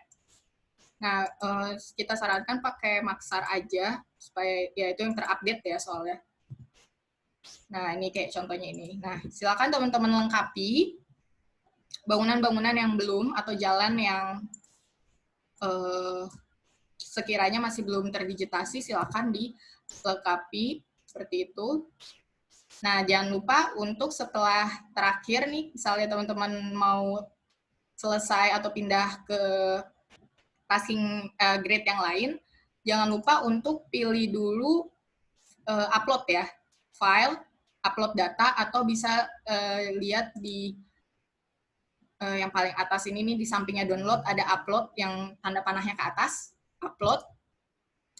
Nah, nanti dia akan memberitahukan komennya sudah ada, terus nanti ada ininya ya, otomatis karena saya sudah dicentang, dia akan memberikan nama imagery-nya, Maxar, lalu klik upload. Gitu. Disarankan ya ketika teman-teman mau mengupload, tidak apa-apa mengupload berkali-kali, maksudnya setiap secara berkala ya, disarankan untuk mengupload data itu secara berkala. Jadi misalnya setiap 10 menit atau setiap 20 menit gitu. Takutnya supaya menghindari tadi ya, sebetulnya ada konflik atau biar terupdate aja gitu, biar langsung terupdate aja. Jadi jangan tunggu lama atau jangan sampai di save terus besok langsung dilanjutin lagi. Nah, itu kemungkinan sudah di-lock lagi nih sama orang lain gitu. Jadi, kalau bisa di-upload-nya secara berkala aja. Itu saran sih dari kita ya. Nah, gitu. Jadi sebenarnya tinggal itu aja ya. Nah, aku mau jelasin lagi nih. Ini kan contohnya kalau sudah terupload, ini teman-teman nanti bisa lanjutin lagi. Kalau sudah terupload, nanti jangan lupa untuk hapus datanya dulu di JOSM-nya, supaya tidak banyak layer ya. Di-delete aja OSM data yang sudah kita upload itu, delete. Nah, terus balik lagi ke tasking manajernya. Gitu. Kita balik ke tasking manajernya ya.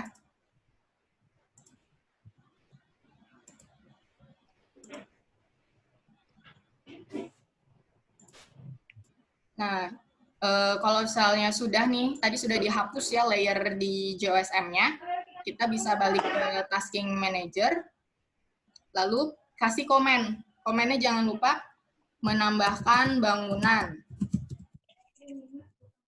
Terus stop mapping. Ya, karena kan tadi saya lihat masih banyak di grid saya yang belum terpetakan, maksudnya bisa dicek lagi, belum merasa komplit, kita pilih aja stop mapping aja. Oke deh, kalau udah stop mapping, kotaknya sudah tidak ada lagi warna birunya, gitu. Nah, baru kita select random task lagi atau pilih kotak yang lain, gitu. Jadi banyak nih kotak-kotaknya itu, selain yang warna biru ya, bisa dipilih. Nah, jadi gitu ya cara berpindah grid. Jangan lupa untuk setiap mengupload, selesai mengupload, pengen pindah, jangan lupa di stop mapping dulu, baru pilih kotaknya lagi, gitu. Atau kalau sudah merasa, oh ini cuman sawah doang nih Mbak, nggak ada jalan, nggak ada apa, atau danau doang misalnya, nah itu bisa aja diklik aja mark as completely mapped, artinya sudah tidak ada bangunan atau jalan yang bisa dipetakan di area itu, gitu. Jadi biar orang lain nggak masuk ke kotak yang sama berkali-kali, jadi bisa fokus ke kotak yang masih ready. Gitu, masih ada, mungkin itu aja. Ada pertanyaan nih? Apa udah pada bisa semua ya, nggak ada kendala ya, sepertinya? Yang tadi geser-geser tadi gimana jadinya itu? Tetap aja, nggak digeser. Digeser kan beda citra kan, jadinya ada yang kayak geser gitu loh. Oh. Itu dibiarin aja. Sebenarnya kalau contohnya, bentar ya. Balik ke ini.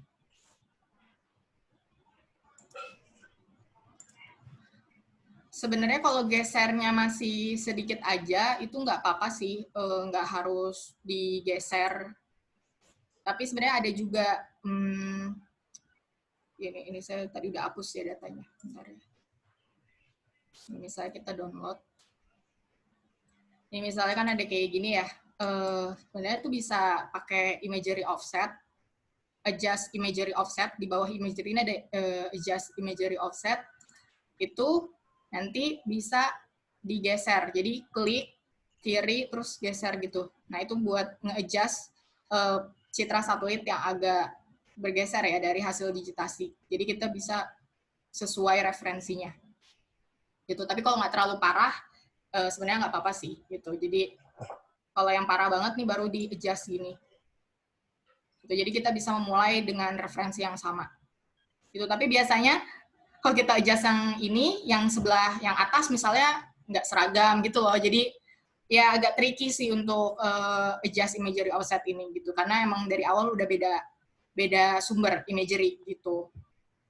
Ini hanya membantu aja sedikit untuk menggeser sedikit dari hasil digitasi dan imagery. Jadi di bawah imagery ini ada namanya adjust imagery offset. Terus kita klik OK. Nah, udah hasilnya kayak gini terakhir. Ya udah kita tinggal ngikutin aja. Nah, biasanya yang tadi hasil digitasi Maxar tuh akan beda lagi sama si Digital Globe. Oi lancar loh, my Vio. Ya, itu siapa ya? Kaget. Tolong di-mute ya kalau misalnya ini lagi ngerjain. Oke. Ada lagi yang mau ditanyakan? Jadi pakai mungkin satu pertanyaan lagi kali ya Mbak Sela karena sudah 5.30. Iya, satu lagi pertanyaan. Nanti kalau kita lanjut di WA bisa kita grup saja. lanjutin lagi di WA kalau memang sudah tidak ada yang mau ditanyakan sekarang.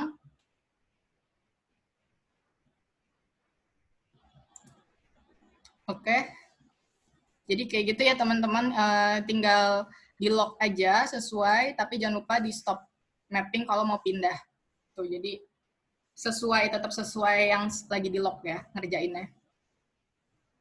Itu aja sih kalau dari aku nih, kayaknya lagi pada asik ngerjain nih. Kalau aku lihat udah tadi banyak yang lock, alhamdulillah udah pada bisa untuk mulai ngerjain ya, jadi udah mulai bisa digitasi langsung di tasking manajernya gitu. Jadi bisa sambil latihan nih. Banyak tools-tools yang mungkin berguna ya saat shortcut, seperti shortcut atau ya tools-tools penting lah yang bisa teman-teman pelajari di modul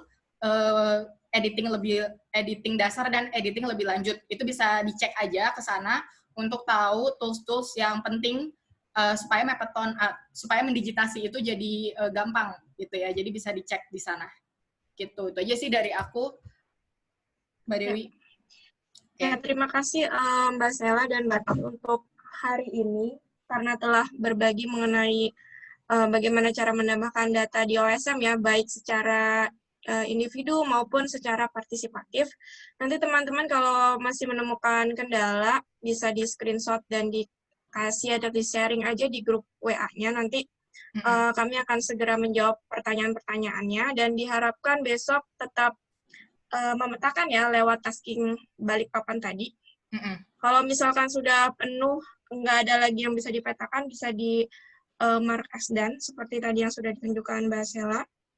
Oke, ini saya mau memberikan sedikit gambaran untuk webinar ketiga ya, di hari Jumat. Maaf. Ya, jadi di webinar ketiga nanti kita akan kedatangan tamu dari Yacht Mapper Ambassador dari Bangladesh.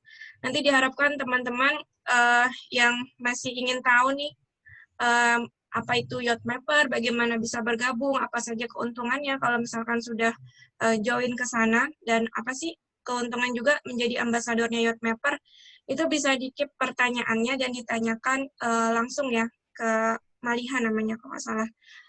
Kalau misalkan nanti memang ada kendala mengenai bahasanya, nanti kita bantu translate untuk pembicaranya. Juga ada yang menarik juga nih, akan di-sharing mengenai suatu kompetisi yang kita adakan di tahun ini dari Hot ID, yang hadiahnya lumayan banget nih. Ada belasan juta rupiah hadiahnya bagi pemenangnya. Nah, salah satu persyaratannya adalah teman-teman harus berasal dari mahasiswa yang aktif. Nah, kalau dilihat dari sini kan, angkatannya masih 2017, 2018, dan masih berstatus mahasiswa ya. Jadi, saya yakin teman-teman pasti tertarik ikut kompetisi ini. Dan apa itu kompetisinya, nanti hari Jumat diharapkan kedatangannya ya. Untuk nanti ada namanya Mas Dido akan sharing mengenai kompetisi tersebut. Ya. Itu saja dari kami, karena waktu sudah menunjukkan 5.30. Jangan lupa isi absensinya bagi yang belum, dan kami berterima kasih sekali karena teman-teman masih antusias untuk berpartisipasi dalam training online ini. Dan juga nantinya recordingnya akan kami sharing ke dalam channel YouTube kami untuk bisa dilihat kembali kalau misalkan ada yang ketinggalan dari pematerinya tadi ya, seperti itu. Mohon maaf kalau ada salah selama penyajian hari ini. Ya, Assalamualaikum warahmatullahi wabarakatuh. Terima kasih semuanya. Assalamualaikum warahmatullahi wabarakatuh. Makasih ya semuanya. Terima kasih semua. Terima kasih, Mbak. Selamat sore.